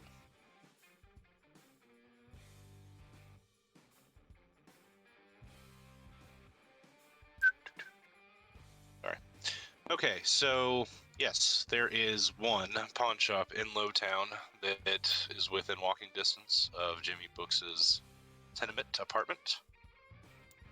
And you head in there, and the proprietor of the pawn store is standing behind the counter, and he says, "Hey, how you doing?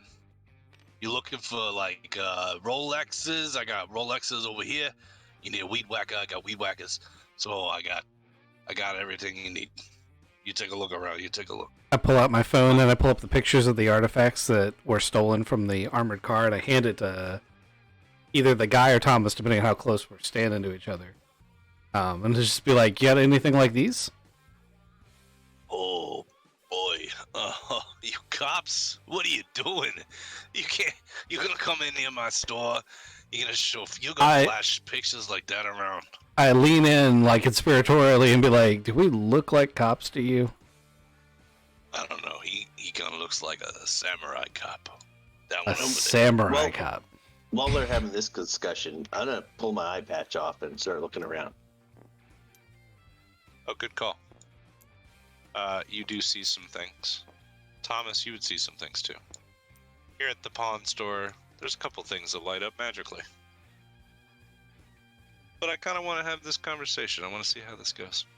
Yeah, Victor is still afraid of the sight.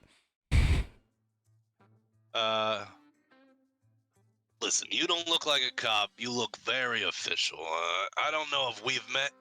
And he sticks his hand out. He goes, "My name's Richard Scratcher." Richard Scratcher. Do your friends call you Dick? Sometimes, if they're assholes. All right. This is Scratcher's pawn. I'm sure you saw the sign. Nice to meet you, Dick. Yeah, I get this all the time. Believe me, that's what makes this personality charming and fun. All And right. here looking for like these things, the pictures you're showing me. These are like priceless relic style artifacts. You're asking if I have any of these? I'm telling you, yes. You can look around. I got shit all over the place. I got one of these, and he like holds up what's quite obviously like a tiara. It looks like it was worn maybe by a World's Fair model or something like that. And he says, "This thing's quite old. It lights up if you got batteries for it. It's very, very old. It's got like the first, I don't know, light emitting diodes in it. I got this thing over here," and he points to like an old scrimshawed ivory pipe. He's like, "I got things very, very old. That thing over there is like 600 years old. So yeah, I got shit." So, Richard, you said you got some of these items. How many of these items you got? I Yep. said I got items like it. Got Ah, items like it. so you Do don't. any of the items that we see match the items he has there? Okay, so couple things I just want to clear up. There are things in the store that are magical that Thomas and Malcolm see. You'll have to go and like examine those items. But out of the items in there that are magical, there are like 3 that are glowing for you guys. One of them is artifact relic deep, like style. But The it- other one is a simple toaster, and it is lit up magically. And then the third one is like one of those old globe bars that you'd open up and have like a bar in it. So it's very, very old, but it is also magical. It's not like relic old though. So Richard, he says, look, I had a guy come in here, older gentleman, not a lot of clothes on. He looked like a hobo. He's selling relic artifacts, like what you show me pictures of. He says his son comes across them. I say, no problem, I don't care where they're from. I pay him pennies on the dollar, okay? He comes in here with some priceless shit. I then take said priceless stuff and I upsell it to my guys uptown. Because downtown, there's no money down here. So I take it to my guy Haywood, and he's up in the northern part of the city. So he tells me, Richard, you found some good stuff here, and he pays me premium price. I made $400,000 off of that stuff that hobo brought. He didn't know what he got. I paid him $900. You see, I am a good businessman. I make the money. You got a Nothing wrong. number from Mr. Haywood? I may be interested in acquiring some of those items. So, yeah, Haywood, he owns, Uptown Pawn.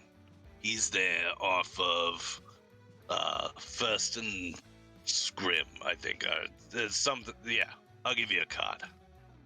He looks it up on Google Maps. He sends you the address. Or he writes it down and gives it to you. Thanks. I'll have a look around. I give him $100. Oh, time is money, friend. Alright, so, which one of you wants the toaster, and which one of you wants the globe? Oh, and then there is the third thing, the tiara. I'm going for the toaster. Okay, I like the tiara. okay. If you mention that the globe is lighting up for you guys, because I'm not natively able to do that without really concentrating, opening up the site. But if you mention it to me, I'll go play with the globe. I assume that we just like pick these 3 things up at him and toss you the third one. Well, the globe is pretty big. It's a bar. It stands 48 inches tall, maybe a little bit more, maybe 50, 52. But it's a very big globe of the earth that sits in a stand, and then the globe opens up like big Pac-Man style to reveal a wet bar inside. Is the wet bar stocked? The wet bar has space for specific bottles, but is not stocked. The weird thing about this to you is the stylized symbol that's magically etched into this globe. I will draw it for you.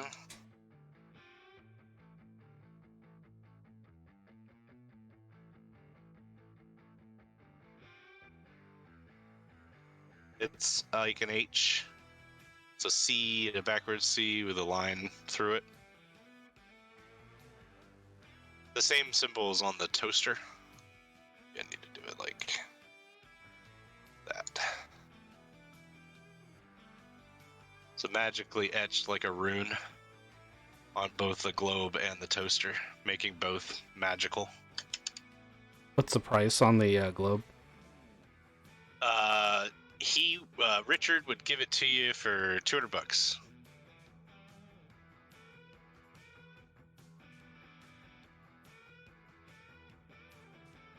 Toaster's $50. I pass him $50. I was about to say, for that price, there's no reason not to buy these things and just see what our, magical friends make of them. Harold will know exactly what they do. That might be a symbol for Harold.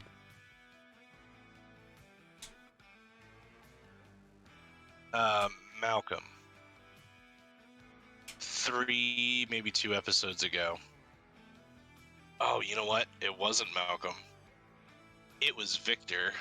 Victor, you remember getting a hug from one of the girls. It was Beth. And while she was hugging you, Thomas saw that symbol. This symbol on the back of Beth Darkblue's neck.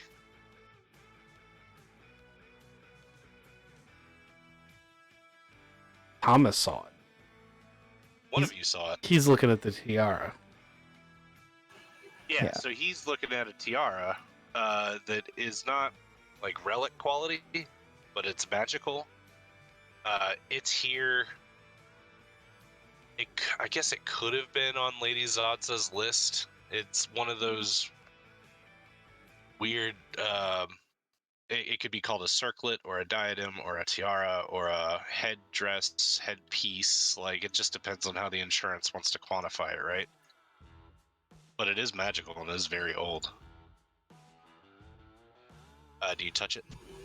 Yeah. Okay. A mithril inside your armor, as you touch it, you hear what a mithril hears. It's like he turns your ears on for the first time. Like if you were deaf and then suddenly could hear whole orchestral concerts. There's no real words to describe what you're hearing. It sounds like a song, but it was a song that was created by the universe with the power of the sun shooting through the instruments. It's a song of an angel inside of this circlet. And a mithril says, my sibling's here. She's singing to us.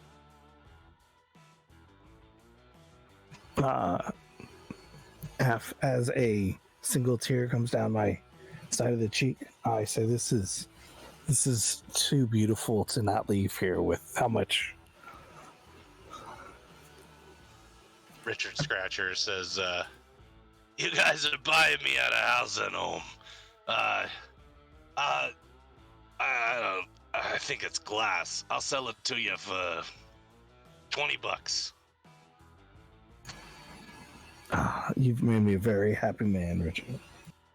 Also, you said you made $400,000. What are you still doing here? I know what I'm looking for, you know. I can spot relics. I'm really good at what I do. I look at him. Okay. Is he magical? No. His name's Dick Scratcher. No, he's not magical at all. He's really good at spotting relics. Made $400,000. Dick Scratcher's living up in the world. Yeah. How? I mean, if this is what we find down here, what we're gonna find at the Uptown Pond? Yeah, it's true. All right, I think that's what we should call it. I bought the Magic Drinks Club. Uptown Pond. The Magic Drinks what? Globe. The globe, yeah. I just want to make sure because I wrote it down. I want to put it in my office. Yes, we got to put that in your office. I'm crossing my fingers for it's like a bottomless fountain of booze. Just a guy that doesn't drink anymore. Yeah, how long do you think that's gonna He last? knows that won't last. Yeah, it might No, last. I'm sure Malcolm will test it. Bottomless, eh? You're right. I've Just have heard to this spin before. the globe. You put everything back, you spin the globe, everything's refilled. Obviously made by a wizard. The toaster too.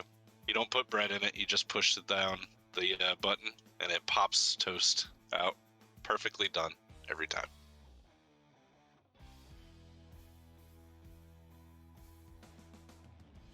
Got a new headdress for my daughter.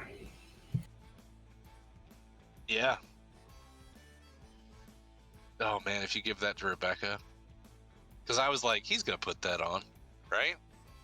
He's going to wear that little tiara. Suit of armor, Duh. magnetic bow tie, tiara. Who wouldn't want to be Princess? Each. Princess Samurai. I am Princess Samurabi.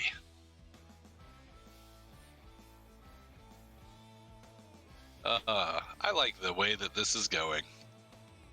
I really, when you were like, yeah, let's go to the mental asylum. It's like, oh no. This is the one chance that they could run into both brothers at the same time. This could end real bad. Yeah, I wanted to say that plot armor it works multiple ways as soon as the one flew away, but you know. I'm also betting you didn't expect Brad to get his brains blown out right in the middle of the hallway. No, but so I've been struggling with this for a long time. Having a monster that is only good for half a day is like, all right, that's a huge weakness for this guy.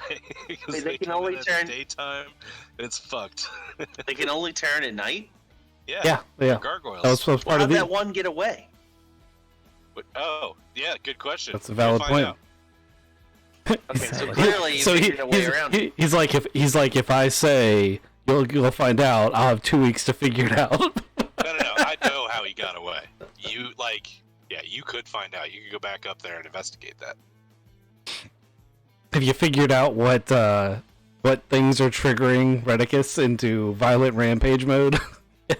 You seem to have figured it out. It's probably when a gargoyle says, "Yeah, it is what it is." What are you gonna do? Shoot me right here? I was like, really? That's what you're gonna say to like a guy's got a gun to your throat? You say that? So this is Well, the problem. I rolled these guys out. I know what their personalities are, all of them, and unfortunately, Brad is a psychopath, and he thinks that he would live through anything, and that's what a guy that thinks he would live through anything would say. Hey, What well, are you gonna do? Shoot me? Yeah. Famous last words. it was. And now he's in hell going, I guess I made the wrong call. I mean, Wonder what I could have done differently. We'll never know. have you ever played the Xbox Punisher game, the old one? Yes. Yeah, that's basically Redicus right now. So what triggers you specifically?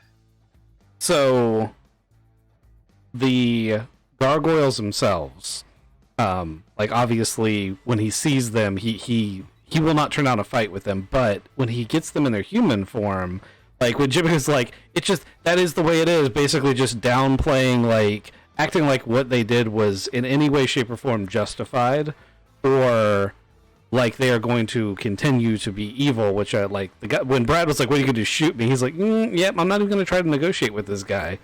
Like his only goal is to kill them.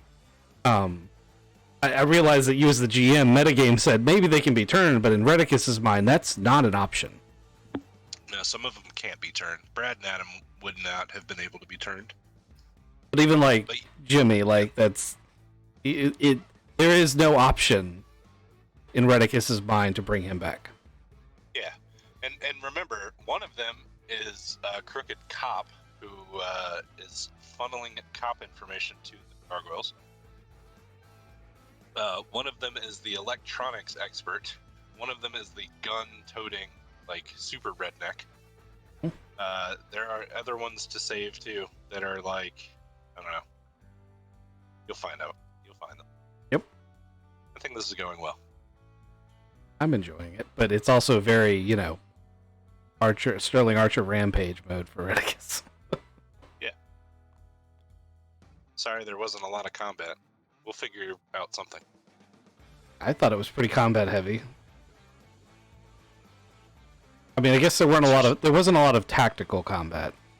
Yeah. It was more like, This is hammer. yeah, it was more like roleplay. And I was totally content after we got the first guy. I was totally content to be like, I'm just gonna follow the angry guy with the hammer through the building, like all casual like, because these gates aren't gonna stop him. They're only gonna piss him off.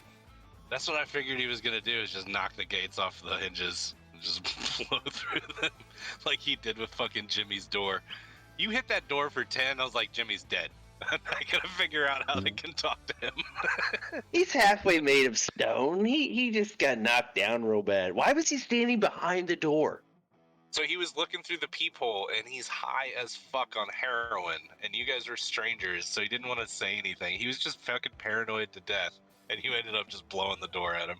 When he was talking about us letting him go, I wanted to be like, Malcolm, hold him over the overpass by his leg.